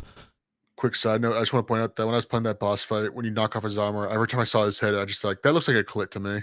That's just all I could see. But because it was an actual struggle and it was an actual like thing you had to plan and think about, I will completely say that he is much better than the end boss, and I wish the end boss was just an upgraded version of that guy. Yeah, it's I also like going back to like the final boss. It really, I don't know if you played the Resident Evil remake games. It's funny because Dead Space was heavily inspired by Resident Evil 4, which is my favorite game of all time. So it's like that's why the gameplay is like that, but they kind of tweak it, make it more modern for that era. This game, the final boss is clearly trying to do the final boss of Resident Evil 2 remake, which is Birkin, who's a guy's infected with the G virus, and then he turns into like a giant monster with multiple limbs.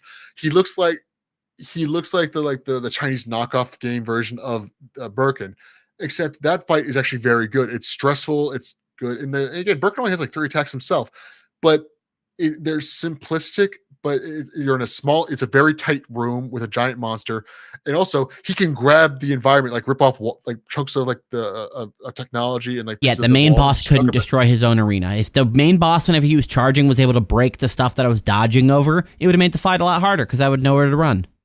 It's just so the game. You know, if I describe this game in one word, it's bland. It is a bland game. You're eating sugarless vanilla pudding the entire game. Like all the way up until the end, where a couple of things get good and there's a couple of resolvements. Danny getting away and being like a journalist is fine. So before we actually cover the DLC, I want to do a quick intermission because I have to use the restroom. And then we're going to talk about the post-game DLC, which came out just under or over a year after the game. So I'm going to hit a beer right back, and I'll see you in just a minute. Stupid camera's showing.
Alrighty, thank you all for waiting. I appreciate it.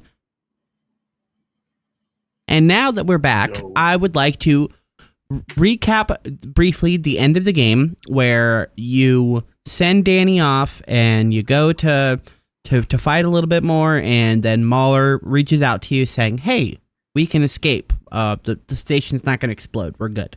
And she gets interrupted by a jump scare from Ferris. And this is already where everything starts to lose me even further. Because they wanted to reference the ending of Dead Space 1 with that final jump scare. Yes, except it doesn't make any sense because just 2 minutes ago, we killed Ferris. Well, killed.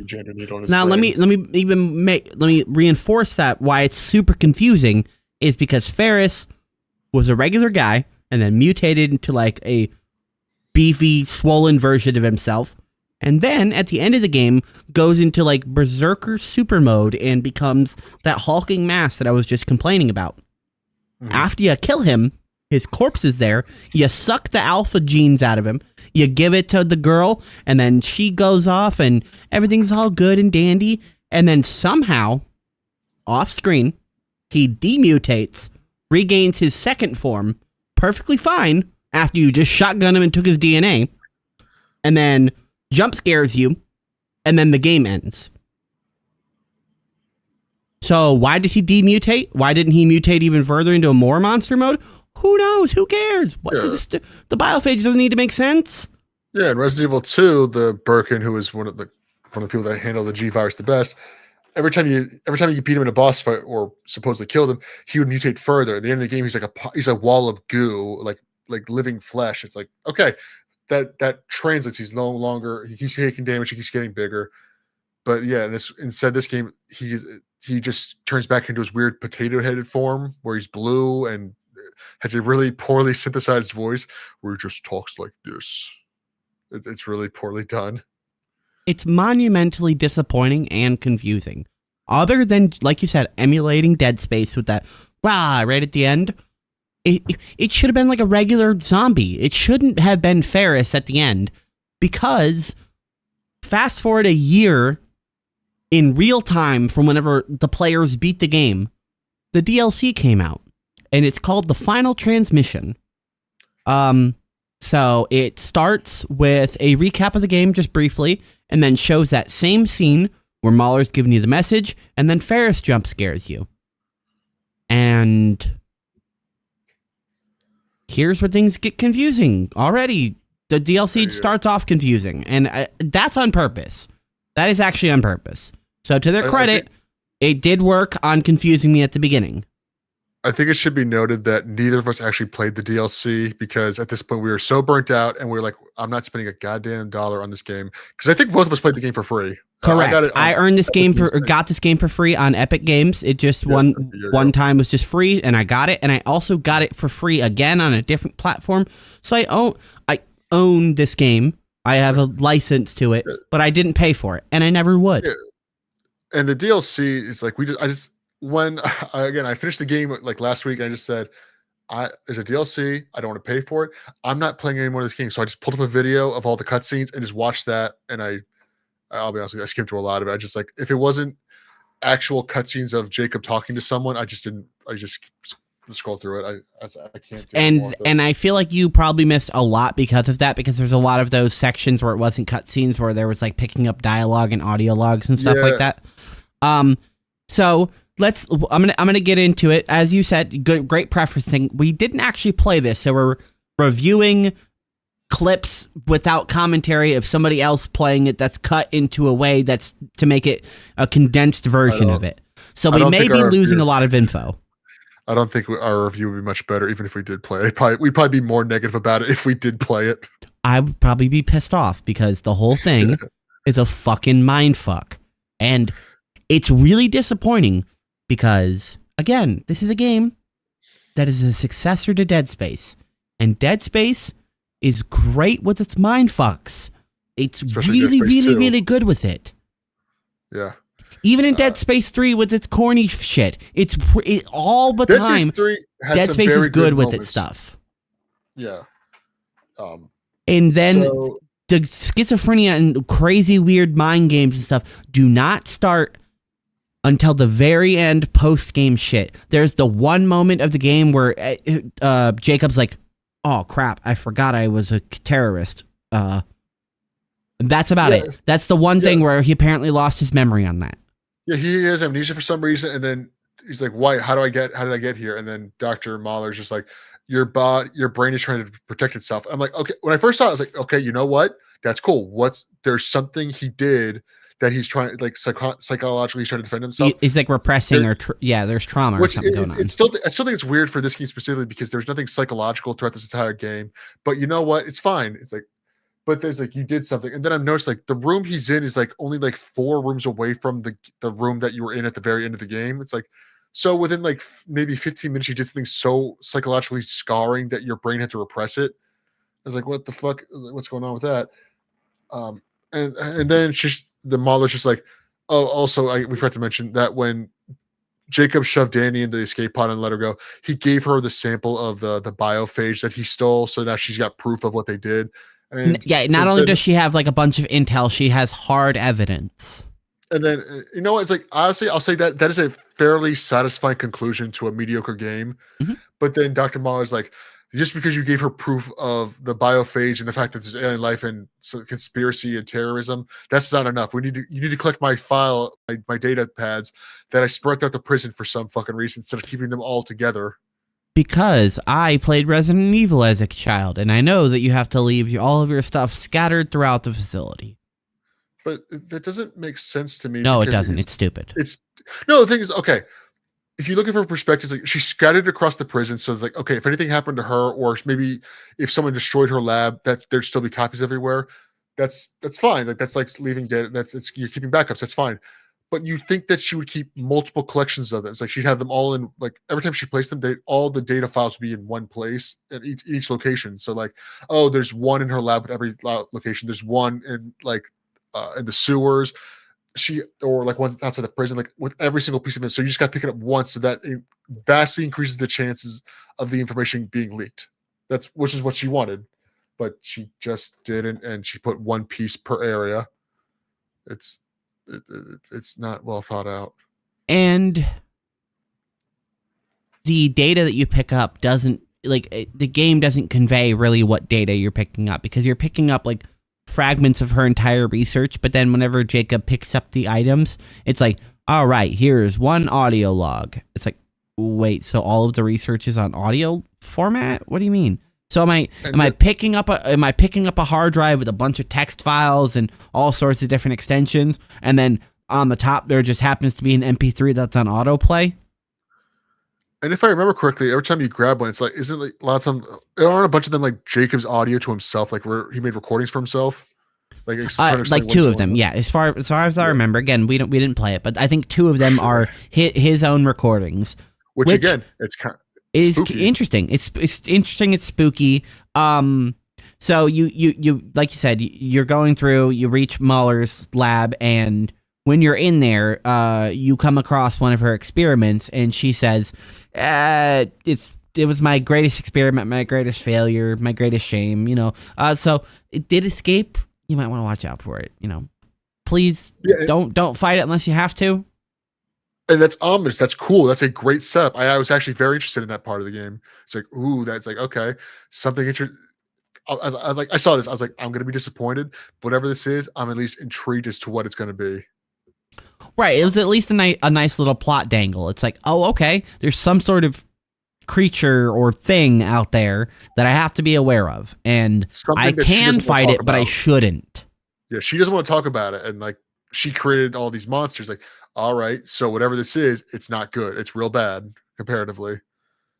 Yeah, and she's giving hints that she went like a different route, and Cole, the warden, was doing his route, and she was doing her route, and they're both trying to get to the end goal of basically upgrading humanity to make them spacefaring worthy.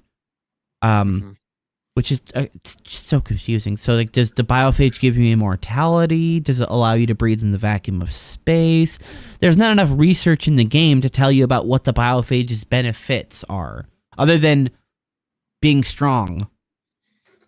Uh, I mean, there's also like the biophage isn't even like that good because remember there's that entire padded section of the game with they're not clickers, but they're definitely clickers from The Last of Us where they just I completely forgot about that. Yeah.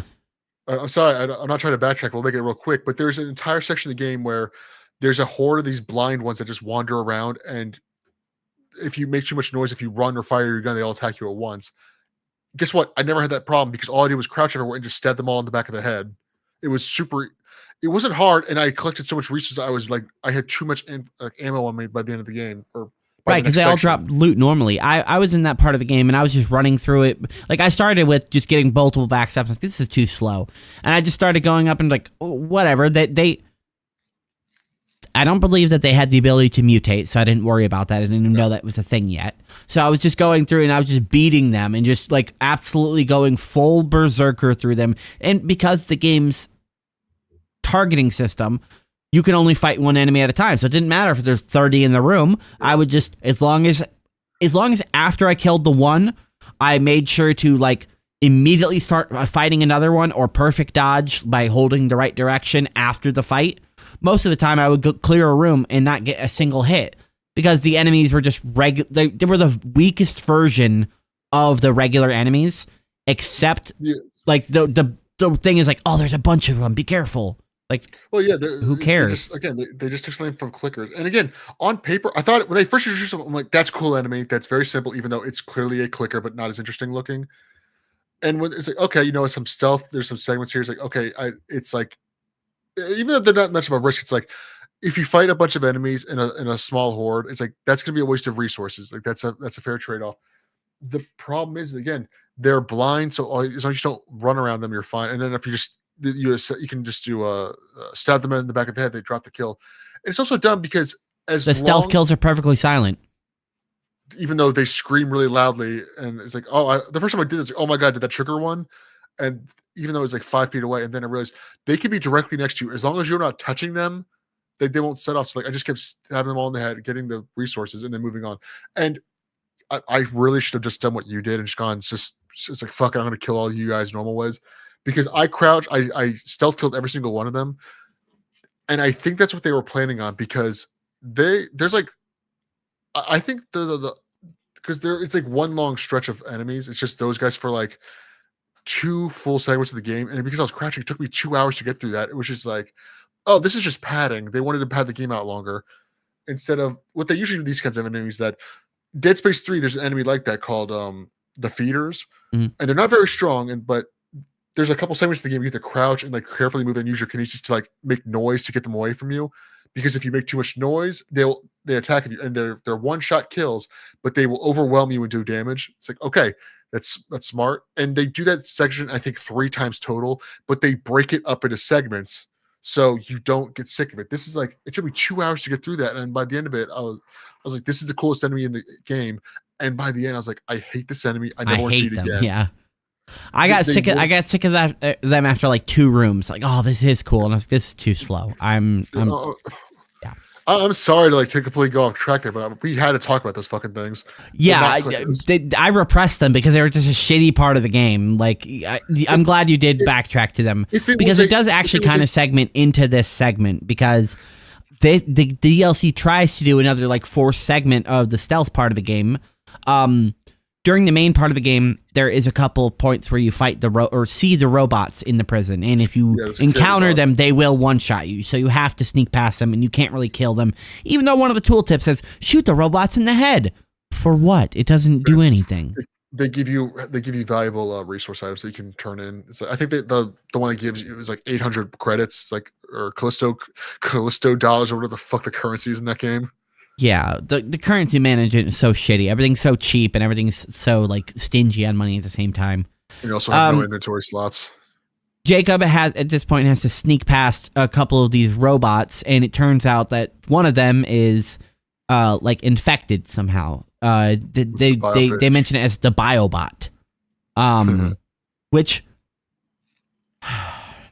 I audibly paused it, and I was confused and angry because I'm like, wait, hold on. So you're telling me this entire time the biophage has been able to interface with technology? Because if it was, it would be so much more interesting. because personally, that's what makes the technocyte plague in Warframe so fascinating to me, because it's like the Flood, where it can mutate any life form, and also, hey, it can fuse with tech and make like horrible bio abominations with like lightning arms and laser guns and robot legs. It is awesome. One of the coolest parts of Warframe is the technocyte.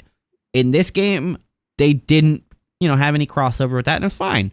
They had some of the areas where like the infestation's like covering everything, and it's become like a new biome and stuff like that. Great, awesome. But it never interfaced with technology until the DLC, where suddenly the biobot exists, and I'm like, what? Yeah. It's the idea is there, and I will say it looked kind of cool because it's like, it doesn't look like rotting flesh on a robot. It looks more like if like tendrils or something. Yeah, if like vines were made of human flesh, like growing eyes. Like that was kind of cool. It's like, and I watched it. Like the first one is like a mini boss fight, and then after that, they just kind of spawn around the map that you have to fight every once in a while.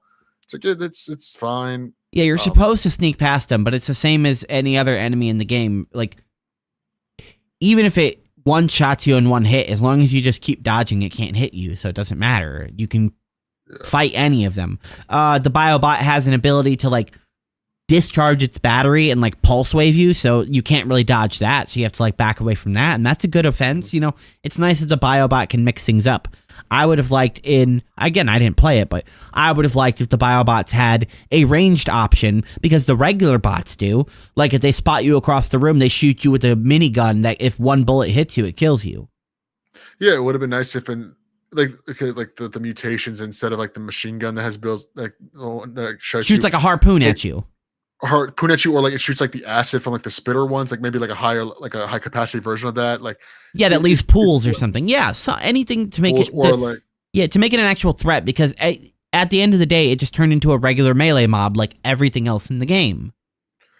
Yeah, and then I think I remember part like for some reason they decided to break your stun baton in a cutscene by one of the bots grabs you, so you have to break it to get him off you. It's like, oh no, I like that. And I was like, that bummed me out, 'cause I like the stun baton. It was like dumb tech where like it's electrified baton, but it folds up when you're not using it, which is completely unnecessary. So then Jacob finds I think it's called a kinetic hammer, which is just a sledgehammer, and I was like, it looks too cartoony for this universe. Yeah, it looked stupid. It didn't make. It would have been better if there was like a different, like an upgraded prototype baton or something like that, that's meant to dispatch the infected instead of regular people, so it does stun and actually discharge electricity. Instead, you just, like you said, you get a silly hammer. Yeah, because they give you the hammer because it gives you like a slam move that's got like an area effect ability that apparently can stun the biobots. It's like, I get that, but again, that goes back to my idea earlier. It's like, why didn't they just give him like ability to like put like a thing for your baton that overcharges it, so that he has a stun, like electrical attack that can stun enemies or something, or just grenades, man. Just give me like the little grenade. Yeah. There's so many other options, Yeah, or grenades, or get him a new piece of tech that would just like you can use the shockwave ability for like. Or there's different things laying around, and you have to use your grip, and you get an upgraded grip so you can actually grab and throw things better. Like, I don't know. There's so many things that the DLC could have done with its premises to make it at least enticing. Because it's, in my opinion, as soon as it comes up with any of its premises, it drops them immediately. Like, the biobots are cool, but then immediately they're not a threat. And then you get to the lab and you find out that, like, some of them still are able to keep their, like, programming or whatever. And one of them tells you that you aren't going to escape. And then as you go through and you're just fighting regular enemies and more biobots and getting through and getting more audio logs. As you mentioned, a couple of them are from Jacob's perspective. And he asks, like, Max?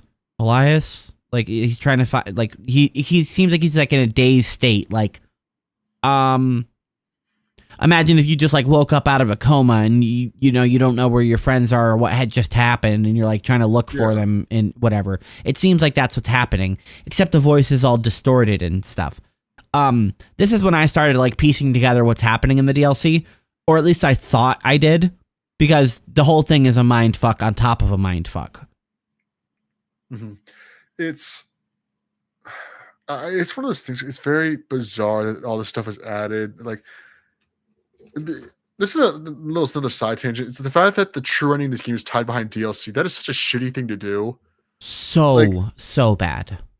in Dead Space 3, they did like that, but it's because it was set up to be a cliffhanger. I'm not going to defend it either way, but like the way Dead Space 3 ended, it's one of those things where it's like, okay, the way it's like it's all right. It's not the best ending, but it's satisfactory to kind of end the story.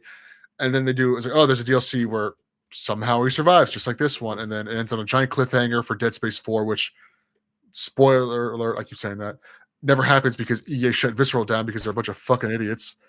It's like, oh, we want to sell Dead Space 3 should sell Call of Duty numbers. Guess what, retards? Nothing sells Call of Duty numbers, not even Call of Duty these days. Yeah. God. You're absolutely justified in that. How dare you shut down one of the fucking most genuine good studios? Well, they also kept ruining the fucking games because Dead Space 1 was the EA's like, okay, do whatever you want. We don't expect this to do well. Dead Space 2 is like, all right, this did very well. So we want you to do a couple of things here and there to make it a bit more action based, which I think it was fine. They kind of put their fingers in the pie, but whatever.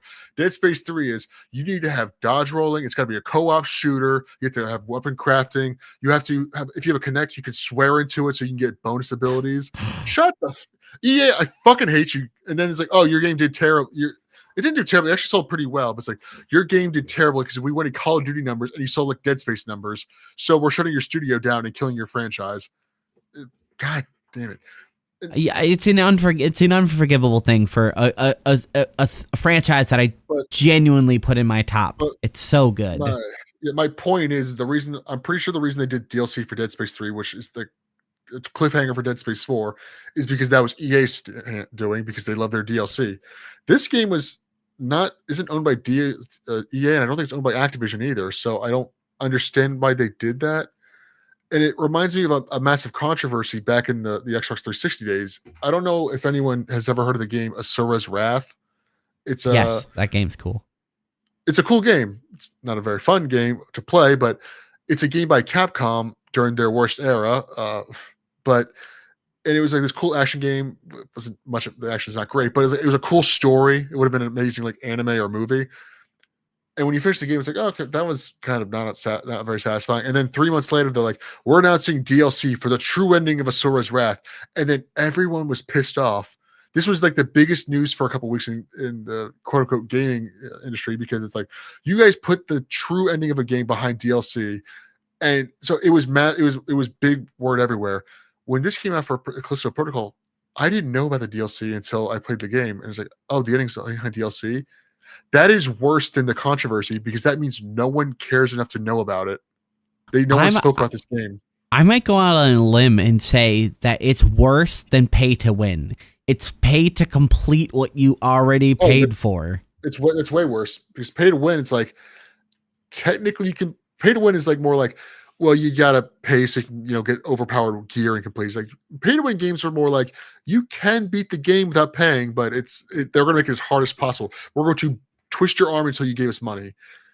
Pay to complete is like, oh no, we're gonna sell you a 1,000-piece puzzle with 800 pieces in it. So like you won't get the entire thing. You're not gonna see the pretty bird in the center of the picture. But it's the fact that it's so shitty on top of everything else that's shitty about the game is that the true ending of the game, which makes the real ending of the game worse, is locked behind a paywall that is an optional paywall. We both just watched a video because that's unacceptable. I'll also say this thing. I think the ending of the base game is much better than the ending of the DLC. The DLC's ending isn't bad, but it puts kind of a bad taste in your mouth. No, it's definitely bad. I'm gonna get into why it's bad. Yeah. Okay. I'm not gonna give it away yet. So as you get through, you're finding more of these audio logs, and you get to a part of the prison where you finally meet up with Mahler, and Mahler ends up. You just talk with her a little bit more, and then one of the biobots comes in and fucks her up and throws her in an incinerator. So she's dead. After tentacle fucking her mouth holes with the vines. That was unnecessary. I didn't need to watch that. They could have just whatever. So they threw her in an incinerator, and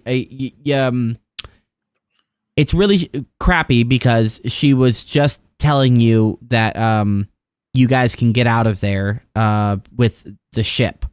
So now you're gonna have to go without her, but at least you know that there's a ship that you can get out on. You did get the info right before she killed you, or she got killed. Very weird. It's like, and Jacob's like, I thought there's a ship left. She's like, I know, I found it. And it's also weird that you're like in a giant furnace area. It's like this is a prison. Things start getting kind of confusing. It's like things are weird. It's like it's getting convenient for you, and again, the location doesn't make much sense. Like very random references, like in Dark Souls 2. There's an area in the game where you have to climb a tower which is full of like poison. But when you complete it, you climb the rest of the tower, and then you just end up an entire new map full of lava. And you look, it's like there's no reason. Like, how did you go up to end up in a lava tower? It doesn't make sense. Yeah, things start to get, like you said, confusing, and you beat a couple more biobots, and you get further, and because it's so disjointed, it's hard for me to convey this to somebody in a cohesive manner. But Yeah. So it like kind of changes, and Mahler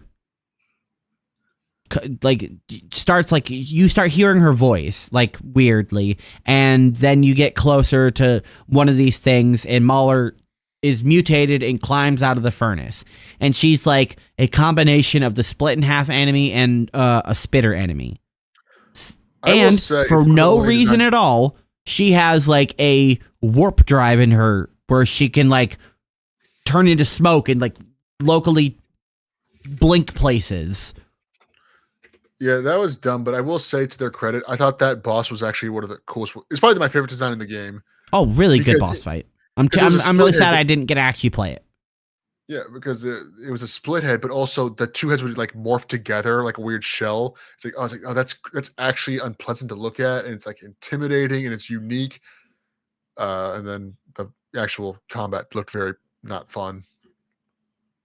But you beat Mahler, and Mahler lets you know that you're never going to escape, and you go to the you go through some more bullshit, and you get to the ship finally, and it's revealed that it's my ship. What? I'm confused. How is it my ship? My ship was out in the wreck. It's like ruined, except it's fine. It's repaired. I can't ask Mahler because Mahler's not here. Okay, whatever. So he gets in and he takes it off and he starts blasting off the planet, finally escaping, and he can go meet up with Danny. Awesome, great. And then it like zooms into his eyes a bunch, and then it zooms out, and now it's like again in a different perspective in a different time, and you're in Mahler's lab again, and you are hooked up to the machine that she was talking about in her lab that had her like failed experiment, which was in another room that you came across in the game, which is where you broke your baton that was filled with a bunch of robots and murdered people. So there's like 3 different times that you're in this room at 3 different perspectives, and none of them are like laid to you linearly, because it turns out that all of this is like a hallucination inside of his head, because he's like dying. He has like no arms and no legs, and his like torso's fucked up, and he's hooked up to a life support machine. And half his face is missing. Yeah, and half his face is missing, like Two-Face. And this is again where the whole thing fucking loses me, because I'm like, wait, what happened at the actual end of the game then? So was that actually Ferris? Did Ferris unmutate and like regain into himself and then like go and beat Jacob up so bad that he's almost dead? Does that mean Ferris is still alive? What the fuck happened? How did Jacob end up like this? I think what happened was that obviously what happened is that he, again, when Danny's being launched in the escape pod escaping, it shows Jacob just fighting. It's like another horde of the monsters are coming after him, so he's just fighting them all off, shooting with his guns, hitting with the baton, stabbing him with the shank. I believe what happens, like obviously it's showing that he lost the fight, eventually got overwhelmed and they got torn apart, and somehow Mahler saved him while he's still technically alive. They ripped him to shreds. I think the scene where it shows I think what they're trying to say is that when you look over, see Ferris like screaming at you. I think at that point it's like, oh, he's already. This is like because there's like a small time skip that just shows him killing someone after Danny leaves, and then it looks over, and then Ferris shows up. I think there's a time skip there. It's like after no, he's already lost. He's already been overwhelmed at this point. They just didn't show him dying. So this is like already in the hallucination. Is him talking to Mahler and Ferris? Yeah, he's not comatose. He's basically like it's what Ferris says. Like, oh, your brain's protecting itself. Which there is like actual stories of like people like go into car accidents or like people lose their limbs in like war or something. That they go into it's basically you're going into shock as you die, and your brain isn't telling you that you're dying because it's more it's like a weird self-preservation thing. Even though so you start hallucinating stuff. Yeah, so it was basically all a weird dream, but he was like also kind of awake. So like you said, somehow I guess sure we'll just leave all of that as to correct. Mahler finds him either physically or with one of her bots, the security bots, the regular ones, and brings him to her lab and uses the link that's still on him because he's still alive to connect to Danny because it's a two-way link. You got her memories, she got yours, and the link is still active, so you can like apparently email stuff. So before Jacob ends up like almost passing away like completely, she completes the data link and ends up sending Danny the files, which was her plan sort of at the end of the game when she turned. Like to good. Keep him alive. Yeah. Right. So she needed that data link, so she had a way to send it out of the facility. Another big plot hole is like other than because Danny has the ability to like take people's information and stuff, but has to do like a dive where she takes like a cord and connects it to other people and like data transfers. And then Mahler is able to just go, boop, I did that, but you guys have a Wi-Fi connection, so don't worry about it. It's also infinite range. Yeah, at that point, it would have been hours later. Like Danny would probably be out of orbit at this point. It's the idea of it. I don't dislike the idea. By the way, it's like the fact that okay, we're keeping him alive basically as a vessel for to transfer this information.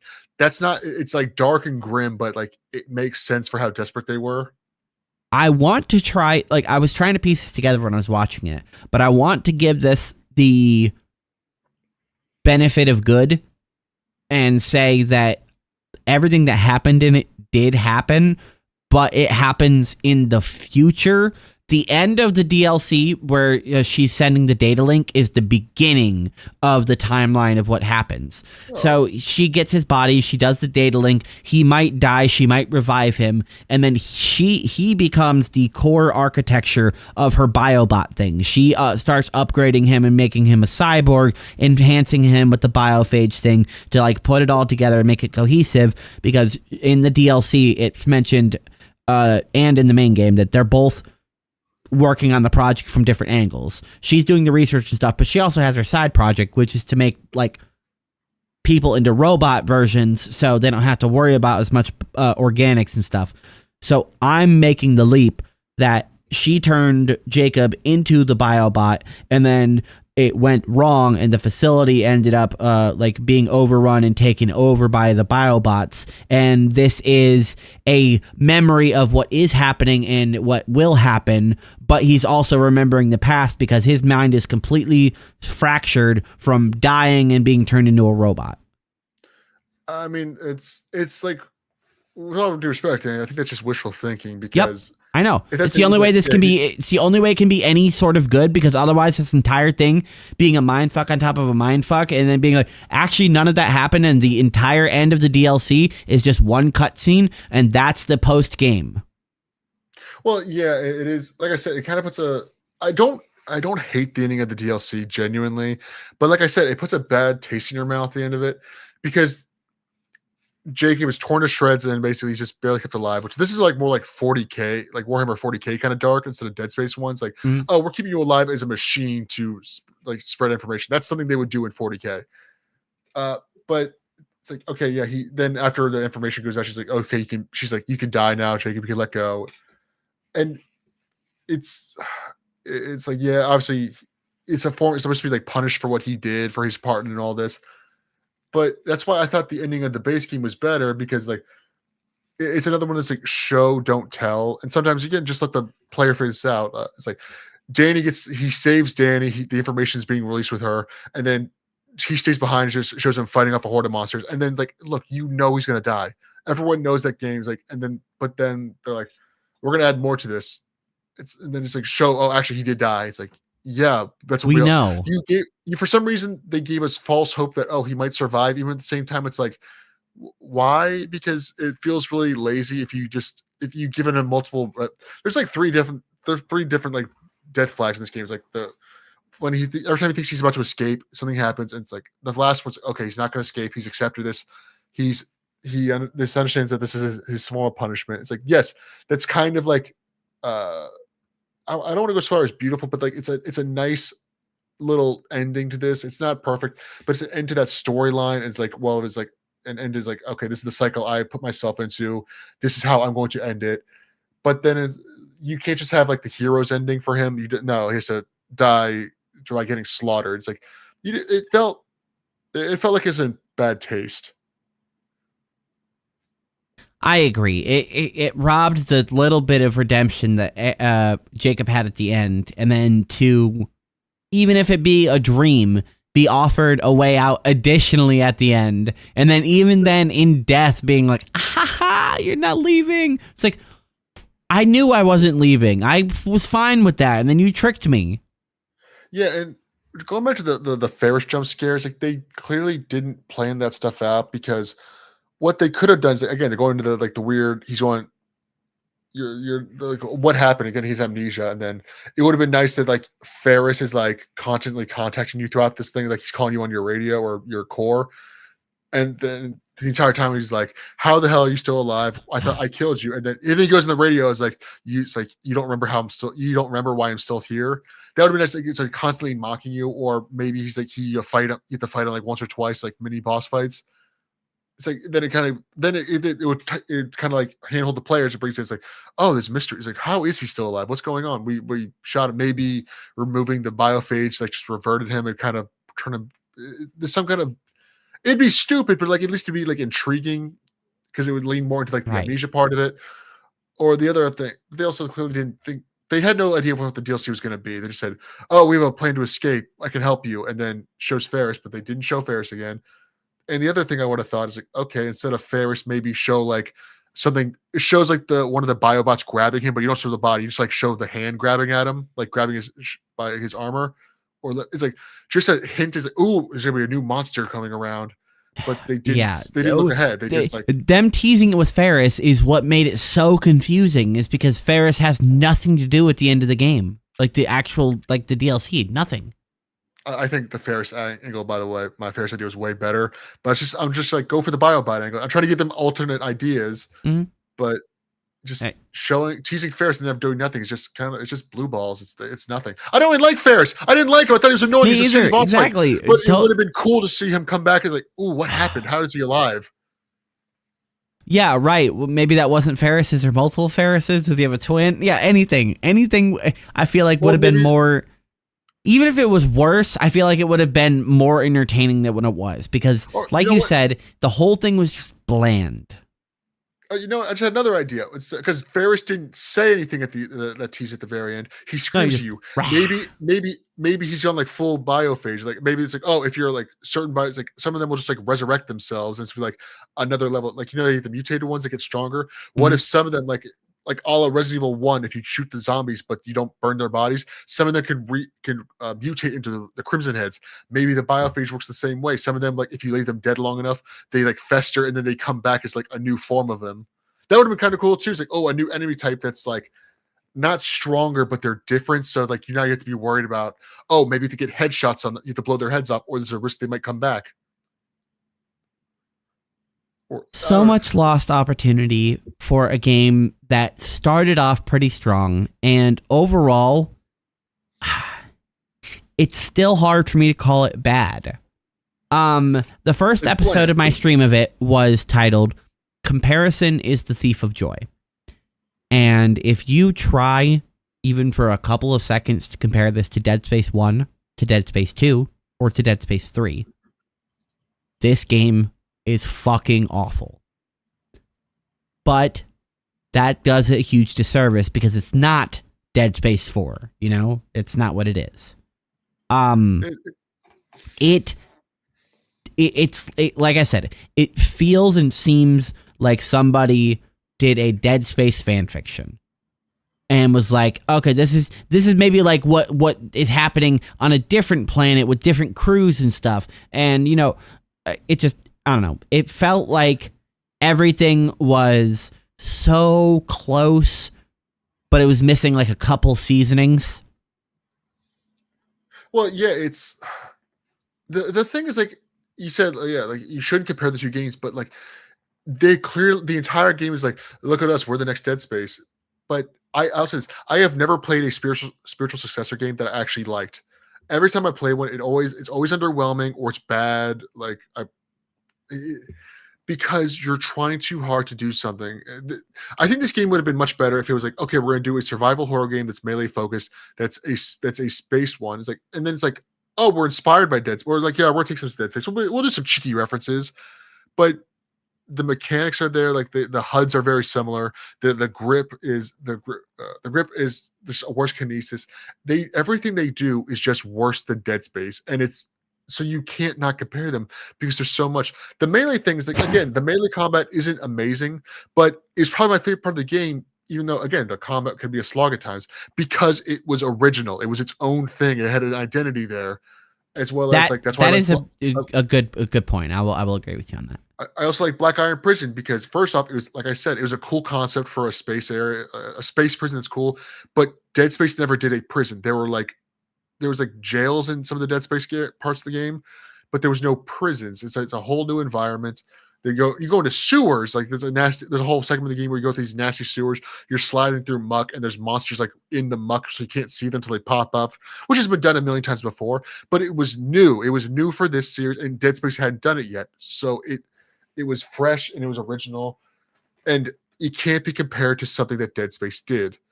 And also on top of that, this game came out, I think, was it December 2022? Dead Space Remake came out January 2023. So which record was like, oh yeah, yeah, that's Space a good point. We've talked about it in this podcast. The Dead Space Remake is fantastic, which retroactively made Callisto Protocol look terrible in comparison. It made it look worse. Yeah, it did. It really did. Yeah. And it makes me sad because the game, I'm not going to say it had potential, but it had an opportunity to be something new and original. I mean, it's something new, fun, but still it's like, okay, you know, we did this before. We're going to put a little bit of this in. It's like, you put the spices, you can take some of the spices from this original dish. We're going to put in something new. We're going to make our own version of it. We're going to make something you've never experienced before, or something that's like something you've had before, but we're going to do a brand new take on it. So it's hard to compare the two dish. You don't compare hot dogs to burgers. They're similar foods, but it's like, sometimes you want one over the other. So, but instead it's like you put a hot dog on a hamburger bun. So it's like, I mean, it's just kind of worse. It doesn't really fit. Yeah. It's weird. It's not satisfying to eat this unless, that's this is how I describe this game. It's like a hot dog on a hamburger bun, because I'm like, well, if I have nothing else to eat, yeah, sure, I'll eat it. It's like if I have nothing else to play, yeah, it's not a. There were very few moments where the game I'm like, I'm actively not having fun, but there are never games. It's very few moments where I'm like, I'm having fun. It's like, I'm playing a game. This is a good time. This is a good time waster, and we got it for free, so it's not like I'm upset because I paid money for it. Yeah, I wasn't ripped off. If I would have paid for this game, I would have been fucking pissed off that I paid for this shit. So that is a huge, more than $5. A huge boon for the game is I got it for free. So that does take a lot of the pain off of it. Yeah, this is a game that if you want to play it, either just find it when it's on Super Sale, because since it's not very popular, I'm assuming it goes on sale all the time. So yeah, or maybe you'll find it for free somewhere because I've done it before. All right. It seems like we're coming to a sort of close, so I want to give the opportunity for us to pivot to the last normal segment of the show, where we talk about something that we actually liked about the game. What was your favorite part of the game? I liked the aesthetic of the universe the best because similar to Dead Space, it felt one of the reasons I like Dead Space technology is that while it's still sci-fi, it feels like I could see technology, humanity kind of looking like this in like 200-300 years where Dead Space takes place. And Callisto Protocol is similar, but like in a more serious kind of gritty way. Dead Space was a bit more uh almost like not steampunk, but more like brass tacks kind of sci-fi. This is more like if we want things to look kind of clean in the future, because again the guns were like the guns were guns, but you also had like suits of armor for like technology. Obviously the grip and kinesis aren't realistic, but there's something there. I like the aesthetics and I love the environments. And for a lot of the level layouts, I think some of them were clever with the way they set up hazards and traps. They just couldn't get all there. But it's like if they made another game in this vein, I don't think this game will ever get a sequel. But if they made more games, like okay, we're gonna try to make another game in this style. Take that inspiration that you had there. Is like the aesthetics and the ideas, but make sure you be yourself. It's like because what you had there was very strong. You had a very strong core, but the rest of it kind of fell flat. I think that's very well said. Looking on it myself, I would have to say my favorite thing in the game was honestly, even though I gave it a lot of crap, the interaction between characters and the dialogue and the way that the game kind of progressed. Because you start out not knowing anything, and as you kind of lean on both Elias, who you don't know if you trust, and Danny, who you definitely don't trust, who are your only allies, they both come into a decent character arc at the end. Like Elias, you end up being able to trust him, even though he reveals to him that he's in there for murder. And at the end, you end up being able to get over your differences with Danny because you realize it's for the greater good, and you're probably not going to make it off it, but she can because she really didn't do anything except for try to get revenge on you and fuck up your life. But, regardless of that, I felt like, most of the motivations of the characters and their interactions felt real genuine, and it felt like whenever the cutscenes were going, I was really into them because they are shot well, they're well voice acted, the mocapping is really good. So, if somebody watched this game, if somebody watched the game, I feel like it'd be probably an enjoyable experience because it's just a bunch of like flashy scenes over and over and over, and you don't have to deal with the tedium, especially if you watch a perfect playthrough where they don't die over and over in a section. It could probably be a really fun experience to watch this game. My favorite part of it is honestly just the committing to the direction, despite the fact that they didn't stick the landing. I can that's something I can respect. It's like you guys had a vision, you stuck to it. It kind of got blurry, and I will say. While I was playing the game, I was like, this should have been like a mini series or maybe a movie. This would have been a great, what was that one Amazon video game series they had? It was like Next Level. Oh, yeah. This would have made a good Next Level episode because they had one for like 40K God of War, that one PlayStation original game that got shut down in 2 weeks because of how badly it did, which was very funny to me. This would have been a good Next Level episode. Like, you could have made a little mini series. That would have been good advertising, but it wasn't popular or liked enough to justify it. No, whenever the main source of it isn't good enough to capture most people, you're not likely to get a lot of spinoff to bolster it up with supplementary stuff, and that's unfortunate. If they ever made this like a novel series, like for like maybe in the future, like past this game, I wouldn't mind reading it. I think this would be a good novel, or like a graphic novel, a comic, something like that, because it does have great aesthetic and feel and stuff like that. And if you condensed it to be more narrative and focused on the action and the intrigue, other than just dodging through combat, it would be much more of an interesting and indigestible thing. Like, I would love to see a graphic novel of this game.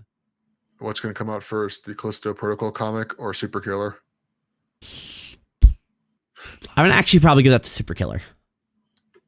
I don't know. Now we put the idea out there, so now I'm saying technically it's more in the works than Super Killer's printed edition. So we'll see how that goes. Alrighty, Mondays. I would like to thank you for joining on another episode. I would like to have you back sooner than later. I don't know what to cover, but we'll figure it out, I'm assuming. As usual, I always want to give my co-hosts a chance to plug their stuff, so go ahead and let people know where they can find you if they want to. Well, thank you very much. I'm always happy to be on here. I love being on the podcast, and I wonder what we're going to talk about next time. You know, I've talked about Dead Space remake, Callisto Protocol, which is made by the original Dead Space devs. Who could guess what the next thing we'll talk about is? You think maybe we should just do the next Dead Space game? I think we could use a palate cleanser and talk about something good for once, or for the first after this one. Yeah, let's see. But yeah, hey everyone, it's Mondays Weekly. Thanks on everything: Twitter, Twitch, YouTube, and Blue Sky. But I never used that. I kind of made that because I assumed I was going to get banned off Twitch or Twitter at some point. If you guys like videos on weird internet stuff, like people, events, or sometimes reviews, I always make those. I talk about lolcows at times. I talk about guys jacking off on pizzas and eating it. That was a fun video. I have mostly about furries. I try not to talk about furries too much, but they're just so fucking interesting. Okay, the next one I'm working on is a review, which Annie is very graciously helping me on. She helps me review my scripts and makes them not fucking stupid. But this will be the last furry adjacent thing for a while. I promise you that. I gotta take a break on this stuff. I'll just fucking drop it. I'm doing a video review on the 4chan visual novel Snoot game that it's supposed to come out like 2 months ago, but I'm a hack writer, so it took a while. My goal is to get it out in the next 3 weeks. I'm gonna try for the next 3 weeks. It's all about editing. I hit the wall, and then again today, I'm like, Annie, is this funny? She's like, yeah, that's good enough. I'm like, fine, fuck it, I'll move on with it. I'm not good, but I'm going to drop that very soon. That's something I'm very passionate about. I talk about lolcows. I want to do sometimes Dabbleverse stuff. I've talked with Stuttering John, who I may have met undercover this past weekend in Pennsylvania. Just saying. But yeah, I hope you guys check it out. I think I'm like Turkey Tom, but tall. Less talented, but tall. That's how I'm going to describe myself. But yeah, thank you very much, Anna. I always love being on the podcast. All right. And thank you, everyone. Hit the like and subscribe button. Whether you hit my channel or the What's This Game channel, go to the other one and hit the like on that one. And until then, we'll see you next time. Peace.